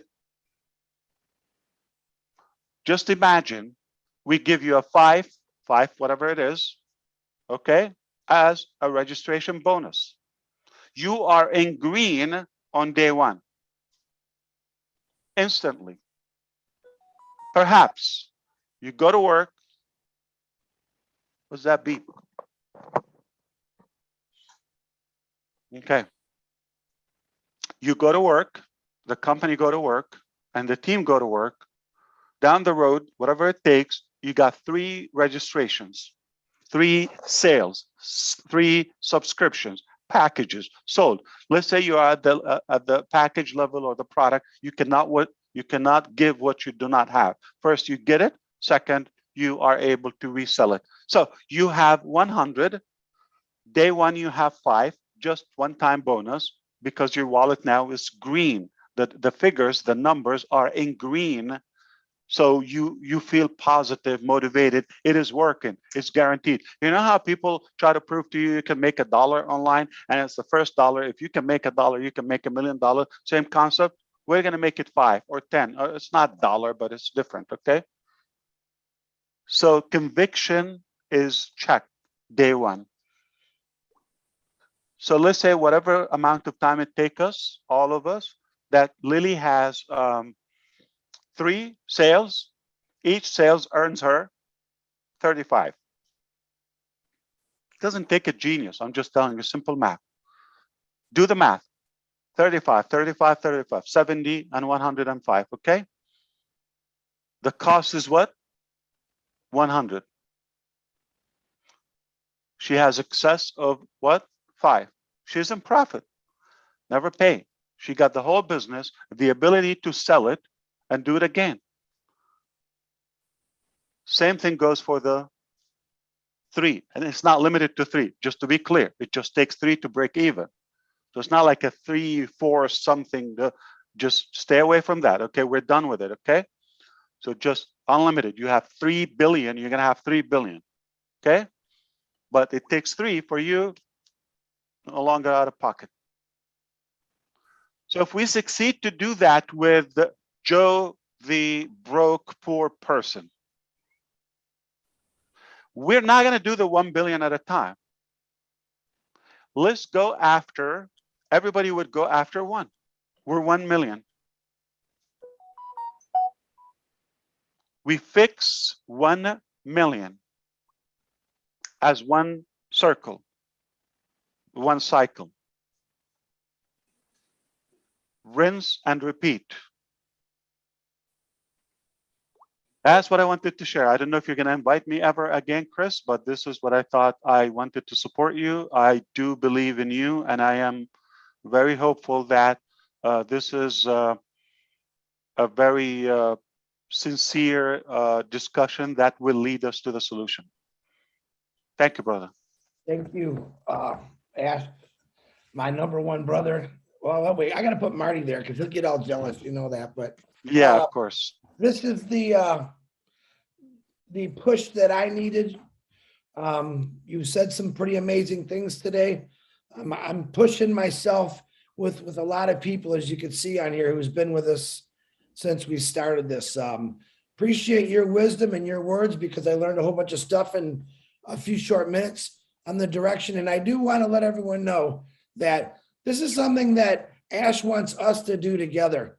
You understand, Ash's schedule is busy. He's always going to be part of everything, but we want him to keep going and doing what he's doing, because without on passive, there is no bless, because no one's ever done this before. No one's ever brought people together like this. And I'm still blown away by that. And once on passive, which I already think it's going. In my mind, it's going, it's strong, it's hard. And that's why I said, man, you guys have some wonderful ideas, but structure is everything. Education is everything. And we just got to keep doing this. Like I said, the people that are talked on here that are interested in each other's ideas, man, make that connection with those people. Build these little committees or boards or families, however you want, and let's build this. Oh, bless, like Ash said, is everything. Everything really that's wrong. So I'm really excited to hear him say that. And one of my favorite things he says is, and I write it down every time he says it, how you do anything is how we do everything. And he's absolutely correct, because if we work as hard on anything we do, and we take that much energy and put into Obless, we are unstoppable. It is curable. Maybe we can't fix diseases, but we can help people out with diseases that have been overlooked.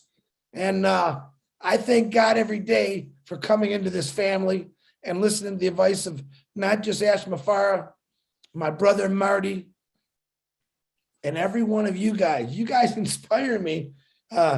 Mother Teresa can't even hold a candle. I can't even hold a candle, but I'm going to try. I'm going to give it 100%. All right. Because one day, as Ash says, when I leave, and I'm going to leave someday, when my great grandkid says, yeah, my grandfather, my great grandfather was Chris Johnson. He was part of something called Obless, which you all know about today because it's a household name. And it's probably written on everything because that's how I see him pass him. But Obless, to be remembered that you went out and you helped people do things. That is the greatest memory that I want to leave. And I'm doing it with millions of people, and it's going to keep growing. So, Engineer Mike, number one, I want to back up what Willow said. You are a brother. And I love you because what you did, everything you did, what you just did about helping Mark out last week was awesome. And you know, I love it, but everything else you're doing, teaching people, Mike, that's good. Mike, go ahead. What you got, my brother? Thank you all our leaders. Good evening, Mr. Ash. I mean, this is very inspiring for us. When you come out here and you tell us, we want to really help to eradicate these situations in the world, poverty and all that. Telling us that we're looking for the poorest people, 1 billion people down there. That is what is giving us, when we want to say something, we say it with pride, and we know we are in good hands. I want to thank you for your directives. I want to thank you for everything you do for us. We'll make a better place. Thank you. Thank you, Michael. Ash, we're on, I know that your time is busy. I know this is a hard time for you at night. Okay, Chris, I will go. Don't worry. I'll listen from you too. No, but I appreciate you for what you do. Of course. To come on here, I think, we have a couple hundred people on here and we got 1,300,000 people. I don't expect them all to get on every webinar, but to me, this is a very important webinar because people are actually really coming together to help out a lot of people. Julie, I know that you wanted to say something. Julie, you want to unmute yourself, please? Thank you, Chris. Mr. Ash, and you had just said it, Chris, how you do anything is how you do everything. I believe what you are doing in OnPassive is you are currently building that foundation. And we're talking about structure, right? That's one of the reasons why I see that you have the infrastructure starting. And it doesn't matter how big we are going, but our foundation, it's not strong, it's not able to hold the growth and everything. It's not going to be sustainable. It's not going to last long. So what Mr. Ash is doing right now in OnPassive is building that foundation, is building that infrastructure, right? And what we are doing here with Obless, it's building that foundation. And that foundation is everyone that are involved in Obless, all the angels, everyone that has that. But you know what? The best foundation is all in everyone's heart. It doesn't matter how much we wanted to do, but we have to really decide, if I'm going to do it, I'm going to do it for the rest of my life. It's Obless. It's something that we need to decide to do it. Right now, OnPassive hasn't launched. We've been involved. We know exactly what it is. We say that we do this and we do that. But what if when OnPassive launch? What if things that are going to change? Are we still in it? And that is the foundation I believe that we all need to start it. It's within ourselves. And I wanted to kudos to Chris. Chris Johnson is a person that exhibits that foundation, that heart, because every single one of us, if we truly see what he's doing and watching what he is saying, he exhibits that foundation. And I believe wholeheartedly it's what we are doing right now. It's not how we're going to do it. The how will eventually come. But if we are doing right now by building that strong foundation, have that infrastructure, have everything, single one of us are the infrastructure of Unpassive, right? And all of us need to stand strong in that foundation in order to have that infrastructure strong and sustainable. And once we have that, I believe the how will eventually come into its place. So that's how I believe, Chris. And I wanted to say, Chris, you truly exhibit the Oblast. And kudos to you, Mr. Ash, for seeing it in this guy I call brother. So that's all, Chris. Back to you. Ash unmuted himself. Ash, go right ahead. Thank you, Julie. Well, thank you. I was just going to say, like, don't worry about the time and all of that. If somebody's busy, they're not going to be here. And if they have something more important, they can go. But how many times we've been on shows or things that we just realize they're just a total waste of time. And if you tune into any channel or show at any given moment of the day, any country, you're going to find a lot of nonsense. You're going to find a lot of nonsense. And it's just sucking up people's time. And it's just for selfish benefit. Just a couple of people are monetizing that time. No, here's unique. It is something that is worthy and is going to make a difference, is the seed and the foundation, as Julie said, for something rather will make a difference. And it's not for a single individual. It's not about one of us. It's about none of us actually here.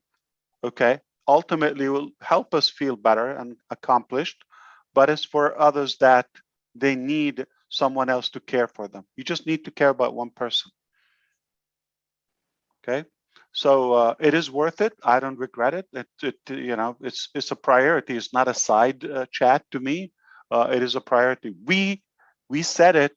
It's not a joke. We said, oh, bless. We said, oh, academy. We said, oh, women. Those are for a reason. If we do those three things properly and effectively, we have a better society. We have a better global population, at least, you know, down the road. Okay, because I told you there's some, you know, crazy maniacs we cannot fix at the moment. Yeah, I mean, the good news, God eventually will consider them. You know, he's not going to change the system, so they will be taken. But sadly, they're still with us. So we're going to have to foresee this temporary generation ahead. Okay, the generations to come. Let's say the DeGarmo's grandchildren, those are the ones that should not have any dealing with this. This should be something from the history, just like past.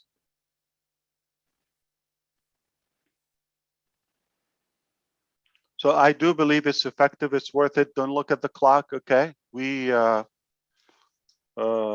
you know, we have on passive TV. It's live. Okay, so You made a good point, Ash. If you really look back in the history, if you study history, I think it's very interesting. We've never really fixed anything. If you think about it, what have we fixed? We still have racism in 2022. We still have hate. We still have poverty. Poverty. I mean, it's connected all, but you got something that says, hey, we're going to do something about it. Crime, wars just started this year. Yeah. It's horrible if you think about it. What have we done? What have we accomplished since the beginning? I think we made it worse, so it's time to make it better. Yeah, yeah. Think of think of 1969, if you were in Cape Canaveral, like in Florida, and witnessing, Neil Armstrong and his buddy going up to the moon.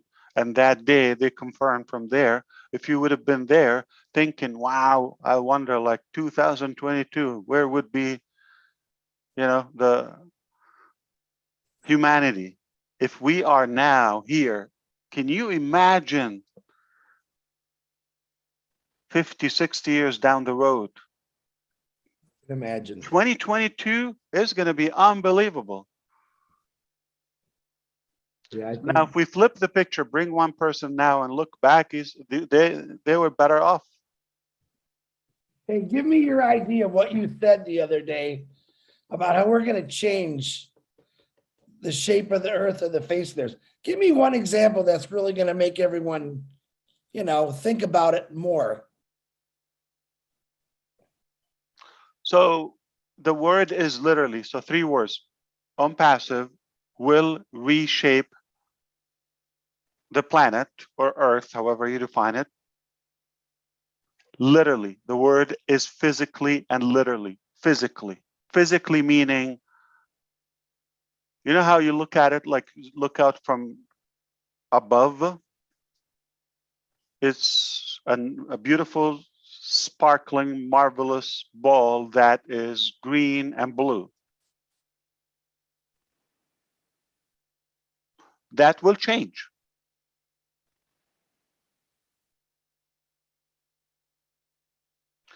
From the products that we invented. I wouldn't say it and just have a crazy idea. They're not necessarily digital products. That's what I want to be clear, because I've heard the recaps, okay? So just want to take advantage on and clarify that the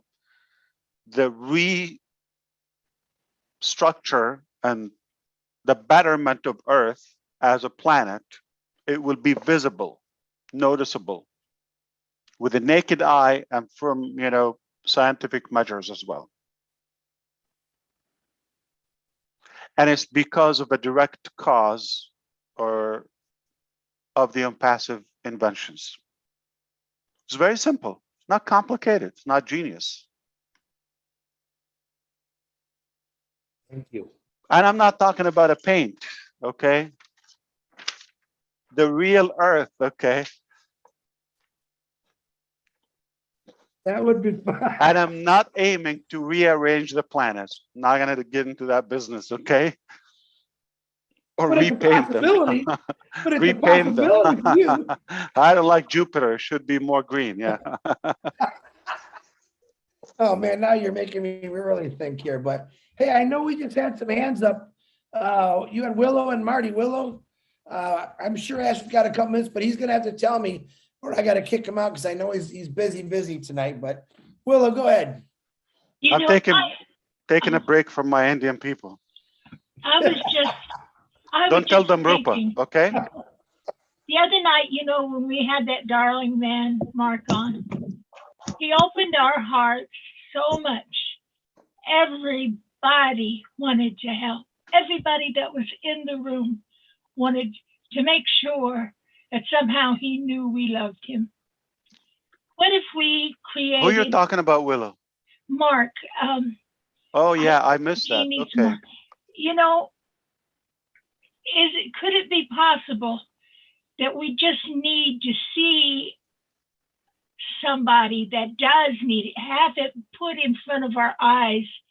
Because a lot of people will say, yeah, I'll help. What if we created a list somehow of special people we knew that were in tremendous need? They don't necessarily have to be homeless. And then when somebody says, okay, I'll donate one of my positions to help this person, could we do something like that to open their eyes that the need is bigger than the people that are trying to help? Yes, but I know that when I was helping with the community and with women that were abused, and some of the women had no homes to go to, they were in the crisis center. They had 3 or 4 little kids. And we would get together and we'd put their names in a basket between all of us. And we would ask people, okay, we need 1,000 or 1,100 to rent the apartment to get them in it. And then we needed another 1,000 for this. So we were really doing our own crowdfunding, but it worked because they had a face that they could put on their need to help, if that makes any sense. And so when I saw Mark the other night, I was thinking, you know, I wanted to help the reservations. I wanted to give the boys and girls their computers so they could compete in the real world and all of that. But then I seen Mark, and so I just had one other desire in life is that I just had enough to give to everybody I want to give to. But there are people out there that I think need the face to see, even if somebody like, say, Lily had a special person in mind. She didn't have to give her name. She can come on and say, I've got somebody that really needs help. Anybody that wants to volunteer, email me and we can do something for them. Maybe create a reseller position like Mr. Ash is saying, just one. But I think we kind of need to bring us all together to show that we are going to make a difference and we can make a difference one little human at a time. And so that's all I wanted to say. I mean, I know I'm a Pollyanna and I can't help it. I was born that way. But I think that if You we know the start small, starfish story? The little boy and wise man walking down the beach, and they saw a bunch of thousands, tens of thousands of starfish on the shore. You know the story, right? yeah. Oh man, they're gonna die. Okay, and then the wise man told the younger boy that, well, why you say so? So he just took one, threw it back to the water, and it lived. It survived. Okay. And he said, yeah, but that's one. You know, there's so many. You're not gonna fix them. He said, you do one, I do one, but I saved one. One. They both got in action, so they got a bunch. Then a current came and took them all back at once. So if you start with one, don't look like we have too many. We have 1 billion, or we have 800,000 that, you know, suffering starvation and somewhat poverty. It's really not complicated. 1 billion of us look out for one person, and you know, even we don't have to be 1 billion, because 1 million can take care of, you know, a few.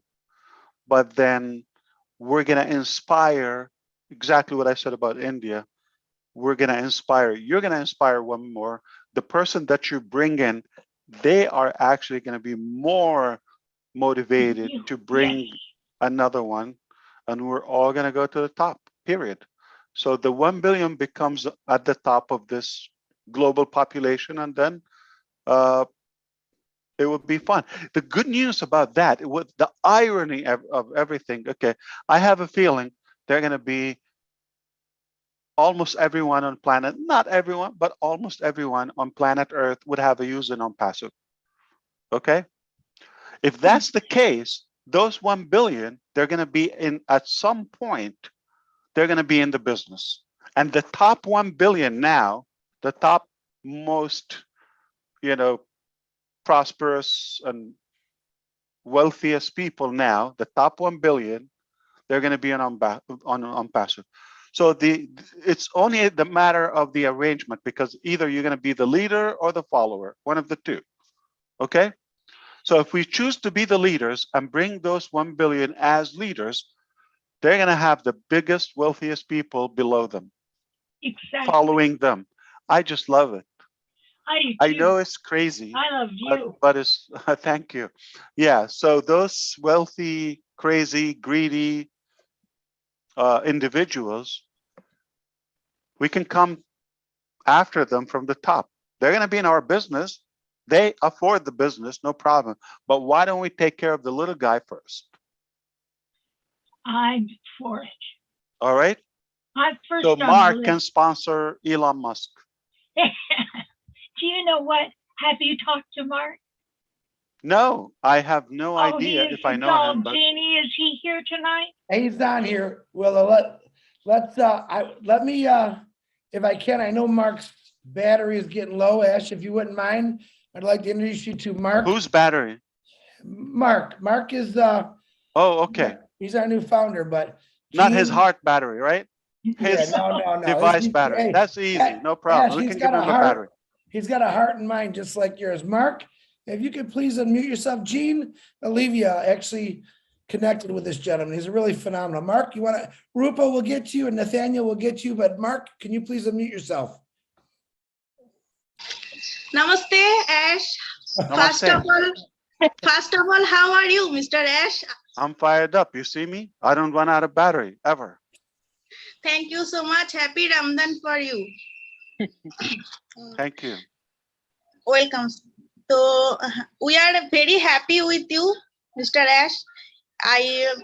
First of all, I am salute your business thinking. On passive, don't understand, but I understand something on passive business.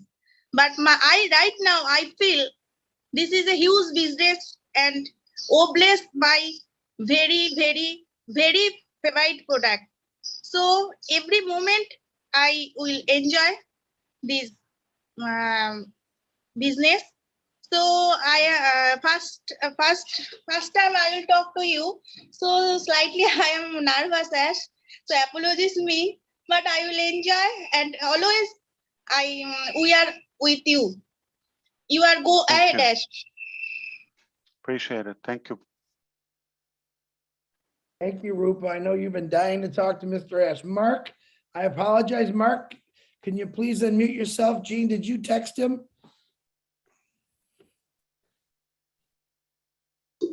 We have to smuggle battery to you. Where are you, Mark? We're looking for you. Yeah, he is there. Are you able to unmute him for? Yes, I asked him to unmute, but he hasn't replied yet. Hold on. Mark, we're waiting. He's such a darling. You know what, Jeannie, is he outside a building? I see where he's not getting Where does he reception. live? Where is he in the States? Where? Pennsylvania, I In the believe. He's in Pennsylvania, and Pennsylvania. he is outside. He's in a safe place. Very good. Someone So no battery? I'm trying to reach him. battery is beeping. Could everyone please, could everyone mute your mic really quick? I'm trying to figure out where is that noise coming out from. Okay. Hold on. Is this a good ratio?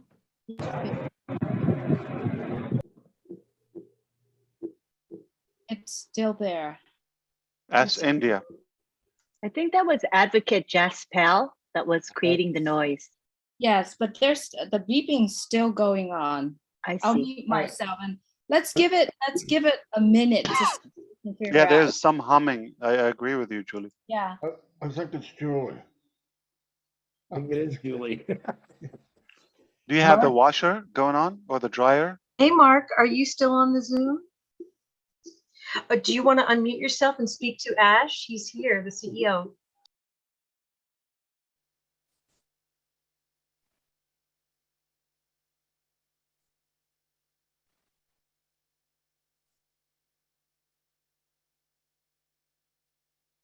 Come on, I believe.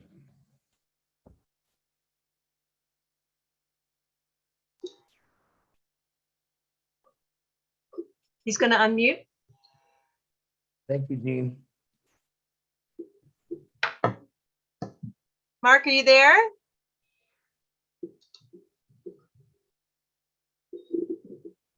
Yes, I'm here.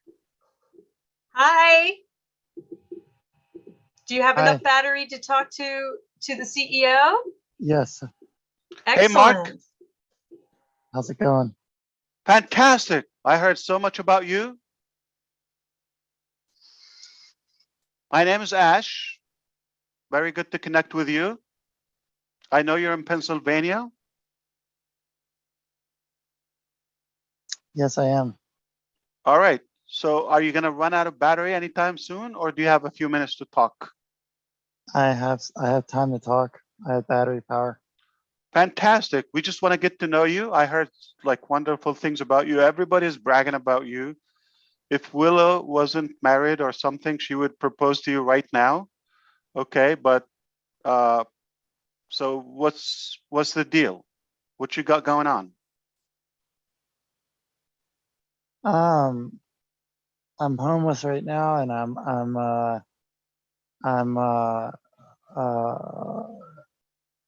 I've got For how long well, you've been homeless? I can do so many 11 months. I can do so many great things on earth. And I just have to go do it. And I've got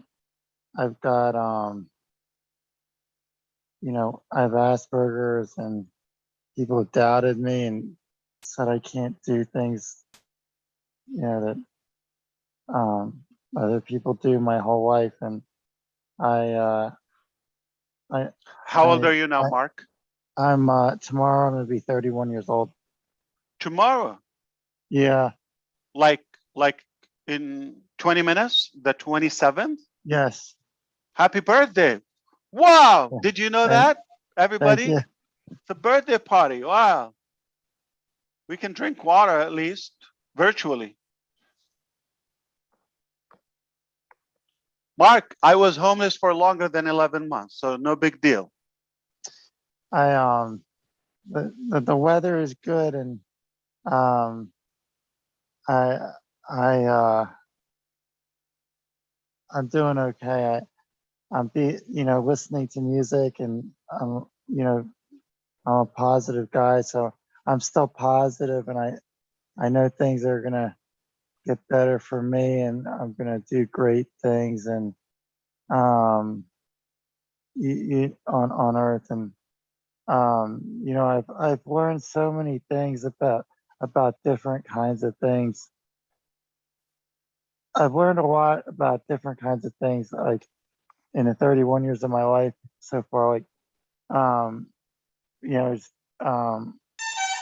and it just happened to be at places that I didn't think I'd be at, and be around things that I didn't think I'd be around, and then I kind of like just learned from from what's going on there, like what I see there, and I learned from like just from like watching watching things, like when I see other people do things that are,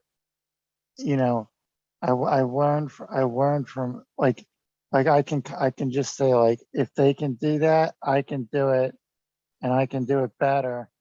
And like all I have to do is see somebody doing something that's good, or to see somebody doing something the right way, and I can just You know how say, some people are broke mentally? It doesn't look like you are one of those. So you feel that you're solid, mentally. Your mindset seems to be in the right place. I have two quick questions for you, Mark, if you don't mind, because just in case we lose connection or something. Number one, tell me a little bit about your health and physical condition, and secondly, what put you in this situation? well, right now my physical and mental health is good. I How do good? things. I do. It's real good. I do things for myself that make my health good. And You're fully functional? oh yeah. Oh okay, yeah. fantastic. Like have you made babies yet? No. You think you can make babies? I think so. You're very functional then. What else? Okay. Okay. So well, that's Chuck. Now tell me about what put you there. Homeless? Yeah. Everything. It was living at my parents' house, and I got older. I'm 31 years old. They So you are chose to old. leave? Well, they're older. It's hard to live in a house with my parents when everything's older. It's it's like it it's like the house is just not a good environment for Did they me. ask you to leave? No, Uh, did you have a plan to leave, or you just left? No plan B. You left. How are you going to survive? You had a roof before. I left because it wasn't really good for my health to live in the house. There's no washer, no dryer, no transportation to anywhere where I can get food and wash my clothes. The shower was broken, And where you stay now? right now I'm sitting next to a stream, in the trees, and But how do the you weather. wash and all of that? So Just is it any better? use the creek, and to stay clean, and you know you'll eat food, walk to the store. There's a food store nearby, and You need cash. So when was the last job you've had? Have you worked in your life? oh yeah, I've had 3 jobs. The last job I had was at a gas station. When was that? It was a gas station as an overnight manager in 2021.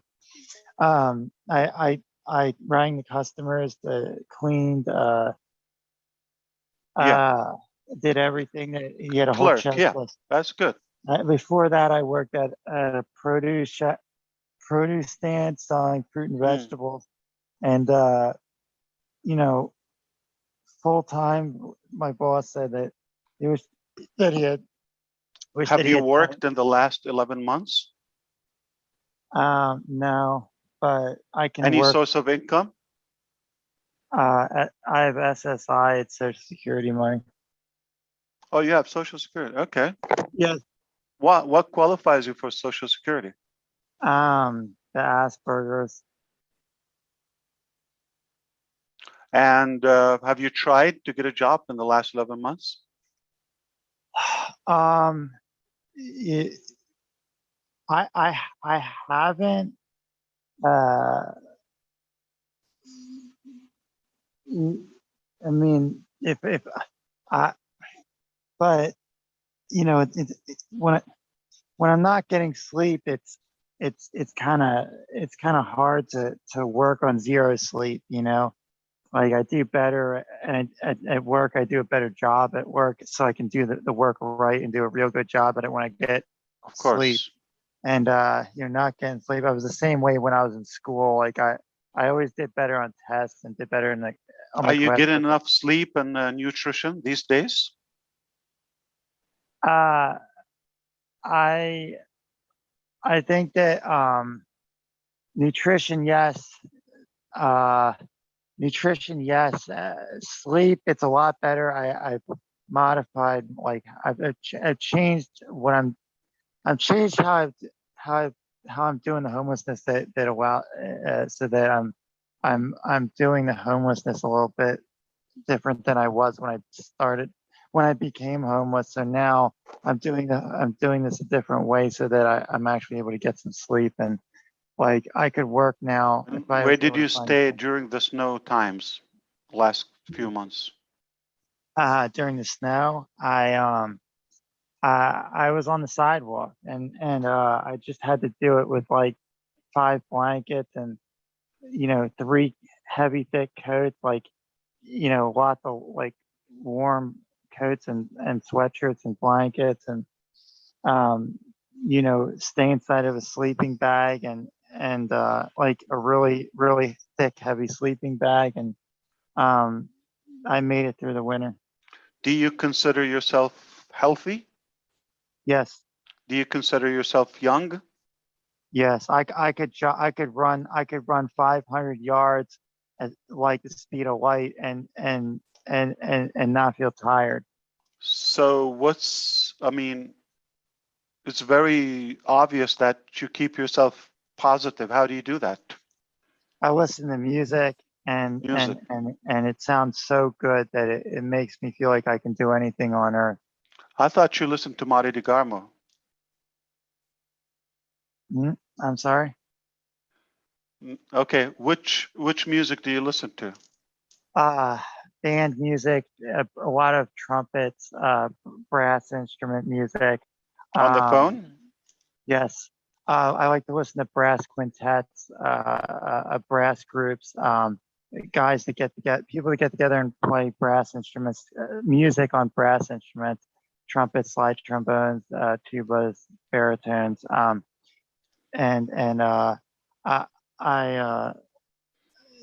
any kind of trumpet music, brass. I also like to listen to music soundtracks from movies like Star Wars, the Star Wars 9 soundtracks, Star Trek soundtrack.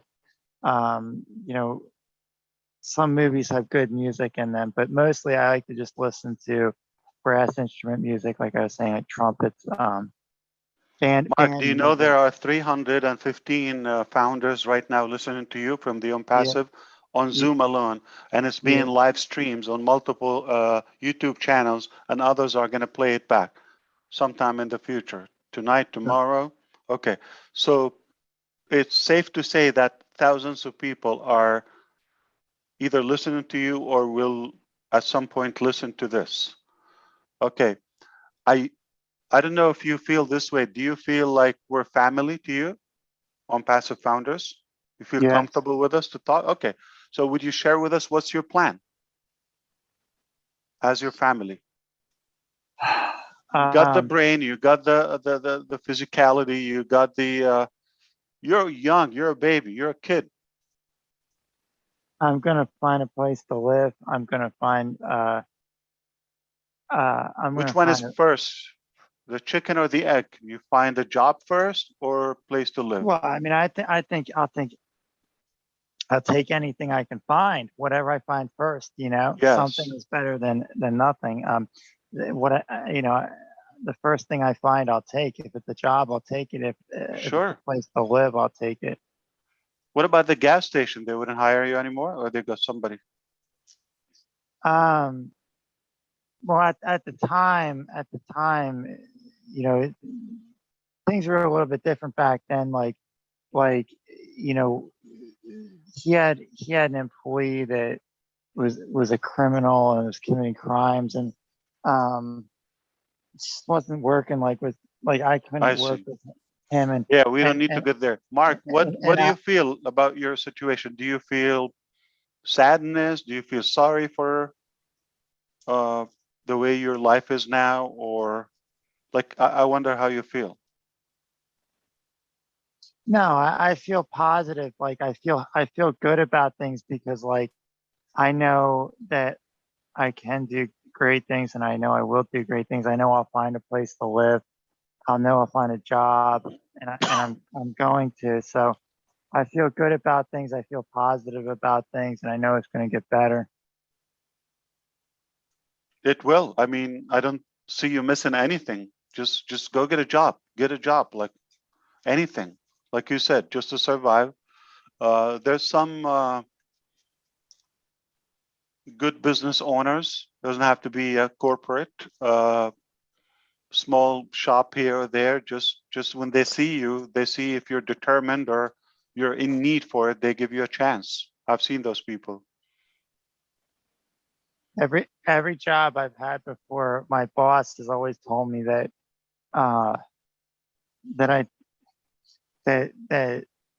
that he wished he had more employees like me, and that I do a good job, and that they want me to stay with them for a lot of time. Don't get a different job somewhere else. Just keep working here for me, because you do a good job. And I think that I think that I can do great things on earth at any time. I can just really just I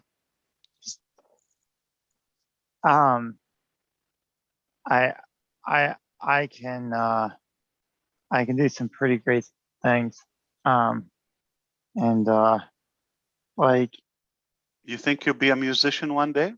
I think I will. I think I could be the next Bach or Beethoven or like Stravinsky, one of those guys who wrote music that's really good music that a lot of people know about. Like my mother taught music and played music her whole life when I was growing up, when I was younger. I learned a lot about it before I even got to school. Once I got to school, I did music for 9 years in school, and then once I graduated high school, I never went to a university because I never had the money to go to a university, but I just kept listening to music, and What instruments do you play? I can play the trumpet. I've never played a slide trombone, but I know I can play it. It wouldn't take me much time to learn it. It just, I can play the piano. I can play a mellophone. I can play a baritone without even. I have a 2-year-old. He plays the trumpet too, and a harmonica. I like the harmonica. It sounds good.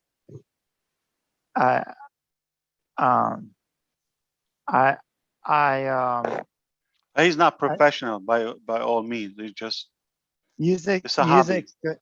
Music, I think, is good. Like I think it can make anybody's day better. Like when people hear music and it sounds good. I don't mean music that does not sound good. I'm talking about like music. When people hear music that sounds good and it sounds real good, I think that it can make people's days better. Like if it's real good music and it sounds real good, and like somebody that's practicing makes people good at things. Like the more you do something, the better you are at it. And what attracted you to Unpassive? Huh? What got you into Unpassive? Okay, I was talking with Gene about Unpassive, and I think differently about things on Earth, and I like how Unpassive thinks differently about things and does things different. And there are like people on Earth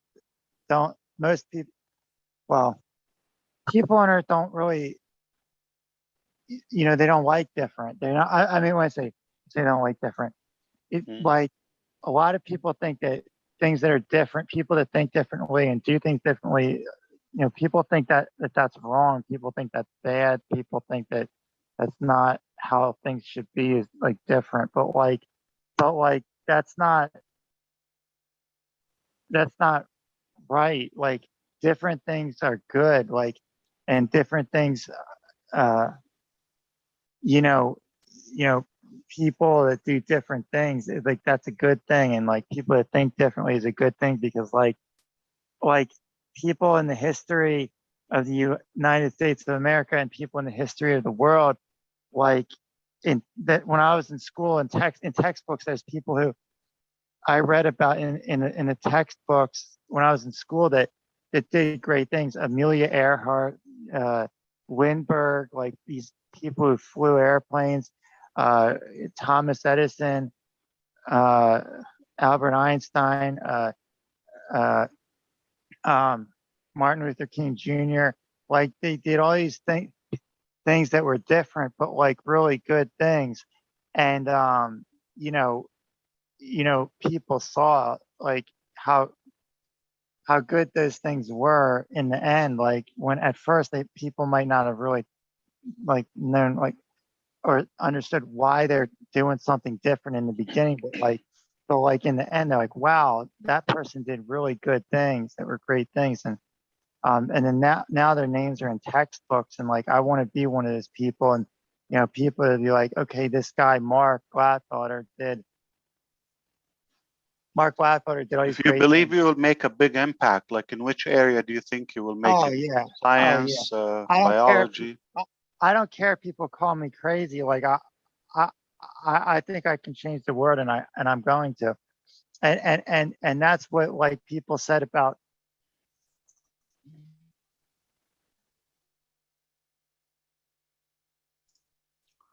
We lost you, Mark.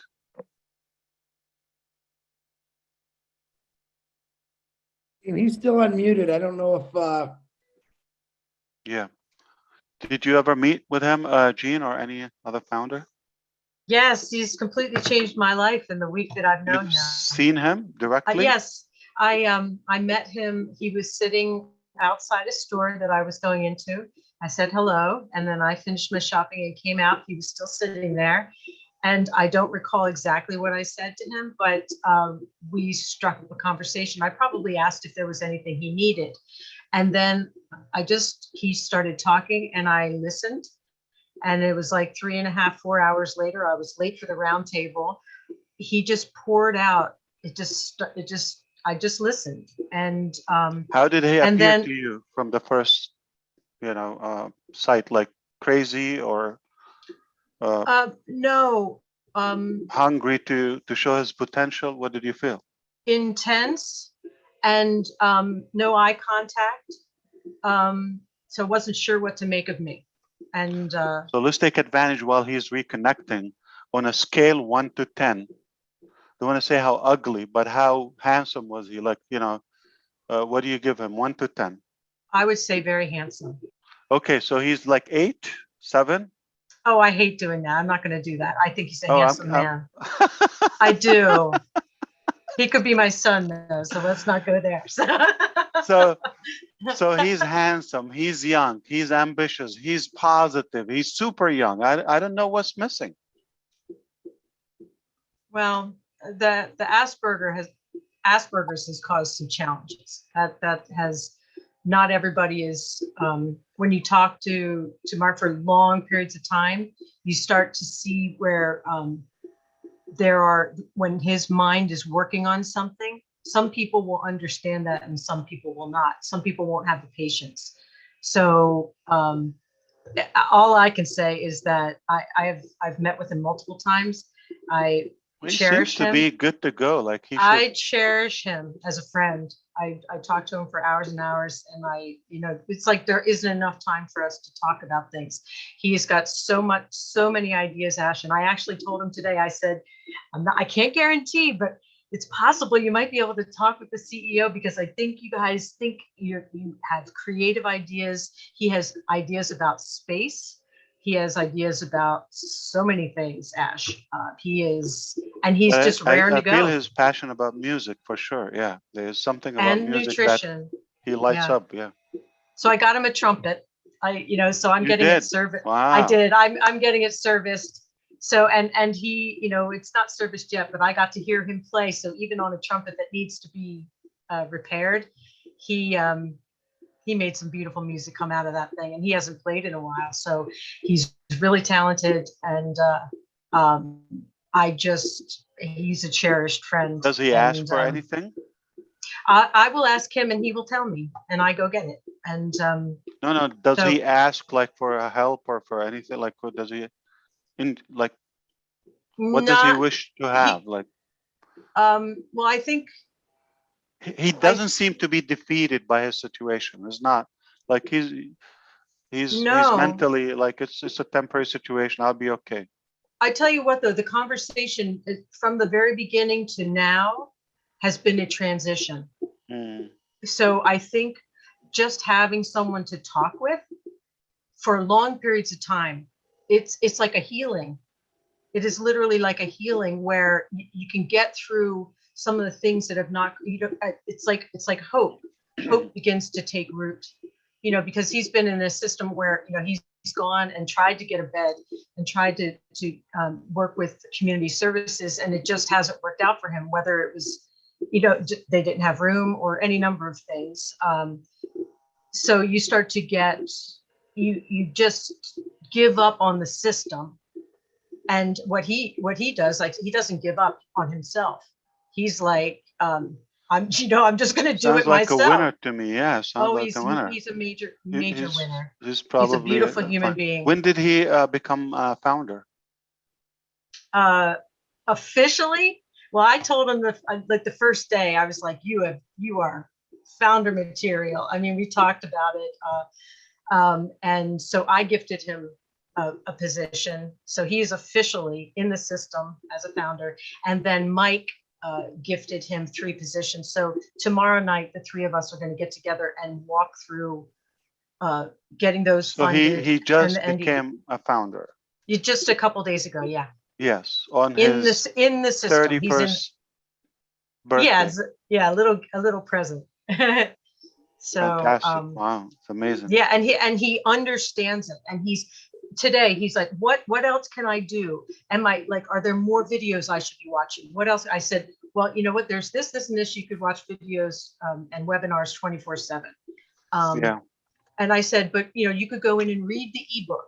You can watch the YouTube videos of the leaders. He is earnest. He is asking what he can do. What can I do to contribute? He's a phenomenal human being. Oh, definitely inspiring. Yes, very. Yeah. I mean, you two are going to have conversations on I certain pulled topics. out all I needed to know. He's handsome, healthy, young, okay, mentally positive. Like, I have no idea. This guy could be anything. So he's not missing it. He's into the good stuff and seems to be knowledgeable or well educated. He doesn't run out of topics. So before you make a decision, Chris Johnson, and never invite me again, okay? Just to show you the number, we're gonna run some numbers, okay? Math. And when I came here, it was 170 people. Now close to 400, okay? And there are a few YouTube channel are open. All right, so I'm not damaging your business, okay? I'm not crashing your party. What it was is we invited everyone to sing Mark happy birthday at midnight. I think I can't give you all the credit for that one now. Come on. Mark, are you still with us? Yeah. I've been searching for him and he's not in yet. No, I think his battery died. Ash, listen, I know it's after midnight. I know you got work to do. These people got to probably go to work in the morning. Some of them. I appreciate you, brother, for coming on here and picking us all up, because you seem to do that real good. I'm trying to learn from you. I'm getting a little better at it. But Joyce Hicks, thank you for coming on and speaking your words of wisdom into all the doctors and the people's opinions. Lynn Nakamoto, love you, my sister, for helping out with the coast and the advertising. Julie Wen, thank you for putting all the stuff in the back office and helping out with your wonderful words. Peter Shore, my brother, always, because Pete and I are a partner for life. Marty DeGarmo and everyone else that spoke on here. Ash Mafara, you got the last word, and then we are out of here. Well, thank you, Gene, for bringing Mark. It was nice to connect with him. My pleasure. Thank you also for mentioning him again, Willow and everyone. It was a treat. Okay, I heard all the buzz. Mark. Who's Mark? Okay, so I got to at least listen to him. I didn't visually see him, but that's good enough. We trust Gene's description. He's a good, perfect fella. I mean, I don't know what's missing, and I'm glad you brought him in.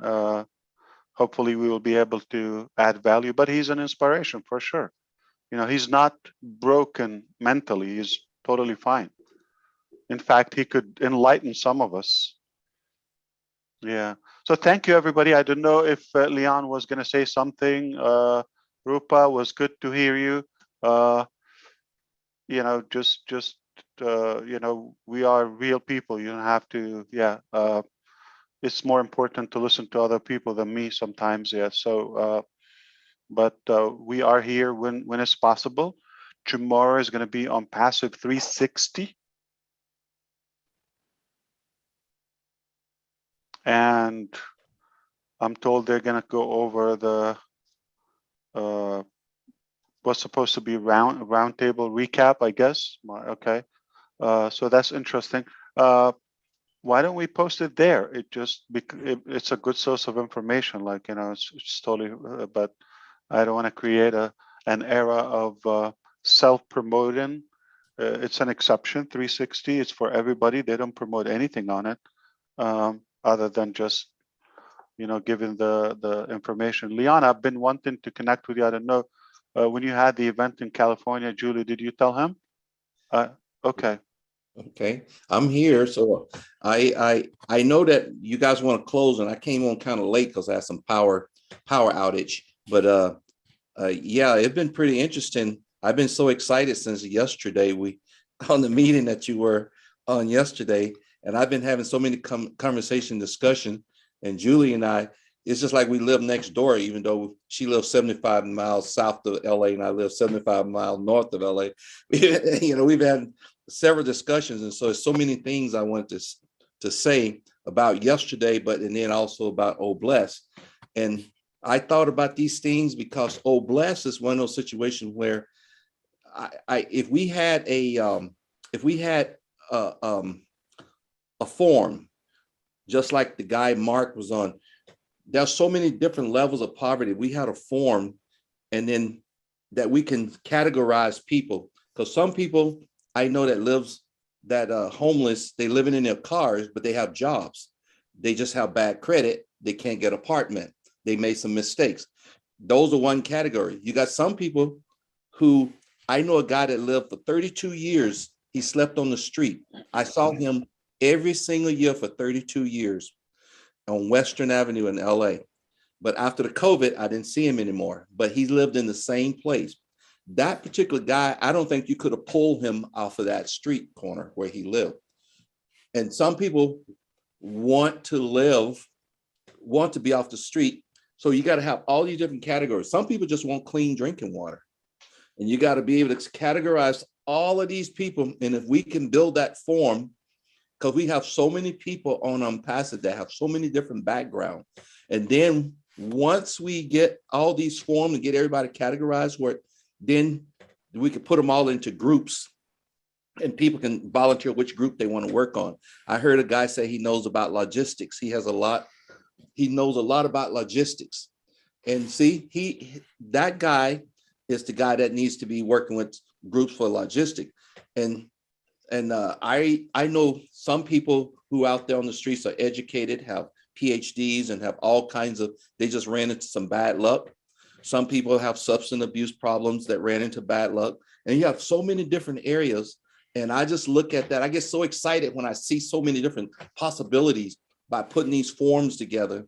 And by and then we build a blueprint build a boilerplate blueprint on how we can tackle homelessness and tackle poverty and tackle feeding people once we categorize, and then pass that through some of the mental health specialists and see, or let them bless our list and stuff like that, and making sure we're working from the right direction, because everybody seems to think that you have to make sure we know what people need first, and once we make sure what people need, and then we can actually go from there. And yesterday you mentioned something, and it's all about infrastructure. Like Unpassed have many different infrastructures built into Unpassed, and Julie and I was talking about it, and I'm so in depth in the infrastructure business because I've done it for 27, almost 30 years, just for building infrastructure. For example, if you build a wastewater treatment plant, you can't build a treatment plant for the population. You got to build it for expected population growth. Just like Unpassed, we can't build Odesk for what we think. We got to build Odesk for bigger, because if you don't build it for bigger, once everything starts, they'll failure because it's not big enough. And I think Unpassed it have so many different possibilities, and the infrastructure has to be correct. It's just like if you size a pipeline to hold 1 million gallons and you get 10 million gallons, you're going to have failure because the water going to back up, and you're not going to have the pumps to move the water, just like Unpassed. And I like what you said. We're not in no hurry. We got to build it right. The system Unpassed got to be built correct, because once not that we don't want to assume, just I'm sorry for that. Not that we don't want to assume, but but which one is the priority? Doing it right or doing it fast? Doing it right. Doing it right. You got to be done right. And I was talking to Julie. I said, "You're such a genius in leadership and infrastructure." Leon said, "You're just a genius, like pure genius." He just said that. Yeah, just pure genius, because you thinking way outside the box. I mean, you thinking way ahead.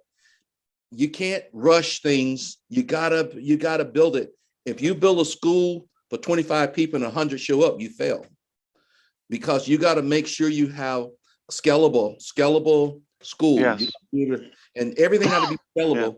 Yeah. And that's what I like about yesterday. And I've been so excited engaging people all day today and yesterday. And Julie and I talked last night. And like I said, it's all about the leadership and how important it is.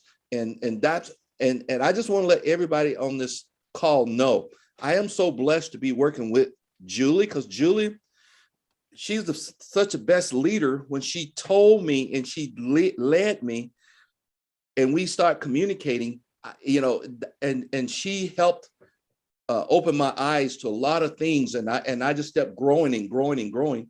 And all because I had her as my leader. And if we had every leader, and a lot of people, I see the same traits online, Mr. Charles Lasson and Mike Williams, they these, and everybody else, that people that I'm not even mentioning name, Marty, of course, and Redford, it's a big list. It's a big list, and we have the right infrastructure. Anything can go. Anything. Do you have connections with Chris Johnson?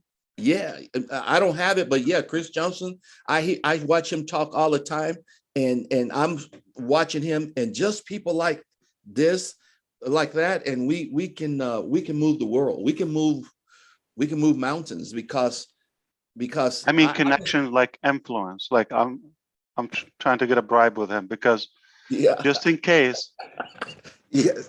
Yeah, he's talking to somebody at the moment, making a decision. How do we ban ash from future conferences? Just in case, you can talk him out of it. Tell him, look at the numbers, Chris, and reconsider. Okay. Yeah. Okay. And we have so many like-minded people. I think everything is possible. Anything possible, everything is possible, because no doubt. So many like-minded people. And I always remember what you always said a long time ago. Bigger the team, bigger the dream. Bigger the dream, bigger the team. And we have all of that. But also you have to understand, it's not just dreaming. Taking action is the key. Is the key, the distinguished difference between those who make it and those who are just they're just delusional. So I do believe that once you have the plan and the dream, it's just all about action. So we took unlimited action. We just opened it all the way. And I do believe to get where you want to go, you have to pay a price. Okay. Yeah. Not going to come handed to you. So, and it's been said that pay now, play later. Yeah. Or play now and keep wishing, but you will pay later. One of the two.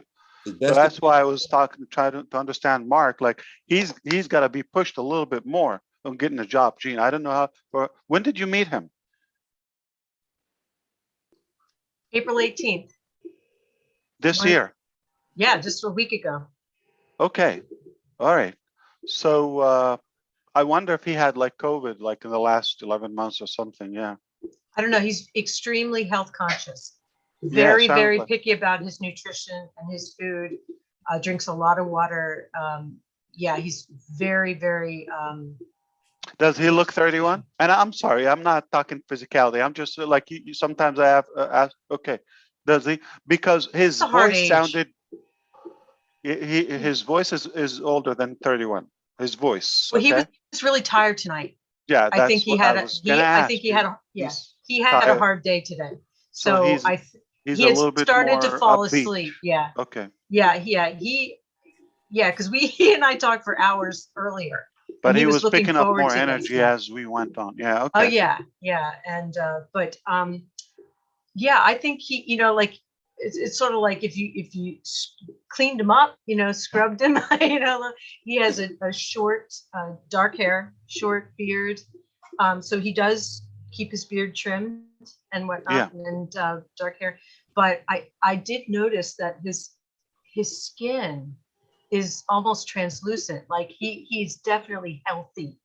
You know what I mean? Like where you can tell on people's skin. So I think it's just, if he had a place where he's showering regularly and he kept saying, if I had a kitchen, I'd be making smoothies for everyone. You know what I mean? Nothing, nothing should stop him from, I mean, he can get a job like rather quickly, any job to survive, and then start giving, some classes from any place. Okay. Even outdoors, trumpet or nutrition, music, something. Okay. He will make a living full time on academy plus his absolutely paid job. He has until agreed he has to a do full-time lives. income. He has agreed to do some lives, so we'll see how that goes. But he wants to talk to the world. You heard him a little bit. He wants to do great things. So it's just a matter of giving him the vehicle. So yeah, it was just. Do you think the state location wise has to do, because it's like, he said we're in Chester County, and he said there's just really not the resources and the support that he needs. And whether his dream is to have a place where people with autism and Asperger's, sort of like a support community where they can get everything that they need in an environment. That's what Elon Musk they're has, not being, right? Elon I Musk don't know. I don't know, but that would make said sense. But he, because he says a lot of people, think he's crazy, or they think he has mental problems, or they think all these things. But I mean, I know better, and I've only known him a week. You know what I mean? So it's just some people are, as he said, they don't have the patience. And so it's, again, and I'm still learning. Every time I talk to him, I learn something more. So he is deep and wide. He's got so much to offer. But it's a little more complicated than, stuff with his family. He's had a rough road in a lot of ways. So he's had to work through some things. So it's not all just, it's a little more complicated than he shared. So, but it just in the time that I've known him, he has blossomed. He really has. I think he just really wanted someone to listen to be honest. Somebody that would listen to him and value him. And he and I have a lot in common. Like music, we were both in marching band. We both were into drum corps, the precision of that. So we talk music, we talk, art. I got him some clay because he said he used to make sculptures. So I went to the art store and, got him some things that are going to re-inspire him. And I just think he just needed someone to be able to have no judgment about him. And I think he's awesome. I just want to talk to him all day. I just think he's a gem, and and he's going to change the world. Move on to like a practical, like not to take it easy, because 31, you got to have a stability in life and know where you want to go, and like what it says, your mind will make you rich or poor depending on how you use it. Put it. So he has a brain, just like the way right now it's maybe comfort zone or something. I'm guessing he need to be pushed in a good way. Yeah, I feel like and the way he has just sort of, jumped right into on passive, I think he has a photographic memory. He has definitely some, with music, he says he can hear it once and he can play it. Just in our conversations, he will repeat back things that I've said. And sometimes if he's not able to finish a thought, like if our phone conversation gets cut short, when we talk next, he will finish the thought. His mind is incredible. Does he know you sing? Well, I sent some stuff. brag? We were talking about it because he was singing his trumpet parts, and I said, "Oh, you're a singer too." I said, you and I are going to sing together. I think he has perfect pitch too. I think he's got a lot. He's got a lot of talents, and so we have a lot in common, a lot of topics that we both enjoy talking about. So we've essentially found a friend in each other that we can talk to about things that maybe we can't talk to anybody else about. You know, some stuff, spacey stuff that, you know, some people think is goofy. Yeah. But Cynthia Brown always comes up with genius ideas. Okay. Yeah. So just reading what she says in the chat, I'm not sure exactly the details, but if that's what she meant, like, you know, just suggest the idea of having a free YouTube channel and start engaging, and you will start having followers, perhaps either for passive or for his interest, but you know, then he's gonna have following and on passive. That's like, it doesn't cost anything. So Leon, do you want to have the last word about yesterday? So because I have to take off. Yesterday you were live or I was there. playback? Yeah, yesterday was so exciting about the infrastructure part, and you know, I know the way you was talking, and I know what you were saying. I know exactly what you were saying, and I had other underlying discussion with other founders because I was so excited about what you were saying, and I understand infrastructure. So, you know, from a mechanical engineering perspective versus the technology, like the IT perspective. But I do know that infrastructure, it got to be built to hold whatever you throw at it, and that's when you're successful, because scaling something and you thinking and unpassive is so huge now. And once we take off, we don't have time to slow down. Once we take off, to go back and fix something. So like I say, if you build it, they'll come. This is one of those situations where they will come, and they're going to come fast, and we got to have the staffing, the infrastructure, everything got to be in place. So like you say, do it now or you do it later, but later people are not going to forgive you. You do it now before you put it out there. Yeah. Now for free. I hear you. Yeah. No pressure. Yeah. Little. Okay. Thank you. Forgive me, Chris. Okay. I will not come here for the next 3 hours. Guaranteed. Hey, It's all thank you yours. so much. Thank you. Thank you. I love you very all. much. Appreciate your time, guys. Good night. I'm sorry Ash kept you up so late, but it's always worth it. We love you, brothers. We love you, sisters. Thank you. God bless all you, and happy birthday, Mark. Wherever you are, if you can hear us, we don't know, but happy birthday to you. And let's just do this, guys. Daryl Cook, Janet Butler, thank you for all your help also in the background with the notes. Let's do this. Say yes to a bless, and then passive is coming. Woo! Fire yourself up. I just woke up my daughter. All right, guys. Marty, don't do that to me every time. Will you tell him to stop picking on me? All right, guys. Marty, just shut the button off, will you? Happy birthday to Good night, you. everybody. Happy birthday to you. Happy birthday, dear Mark. Happy birthday to Mark. Happy Happy birthday to Mark. Happy birthday. Not stop, flowers, not stop, Happy Kenny. birthday. Happy birthday. Happy birthday, Mark. Joyeux On anniversaire, the Mark. fight, Moma.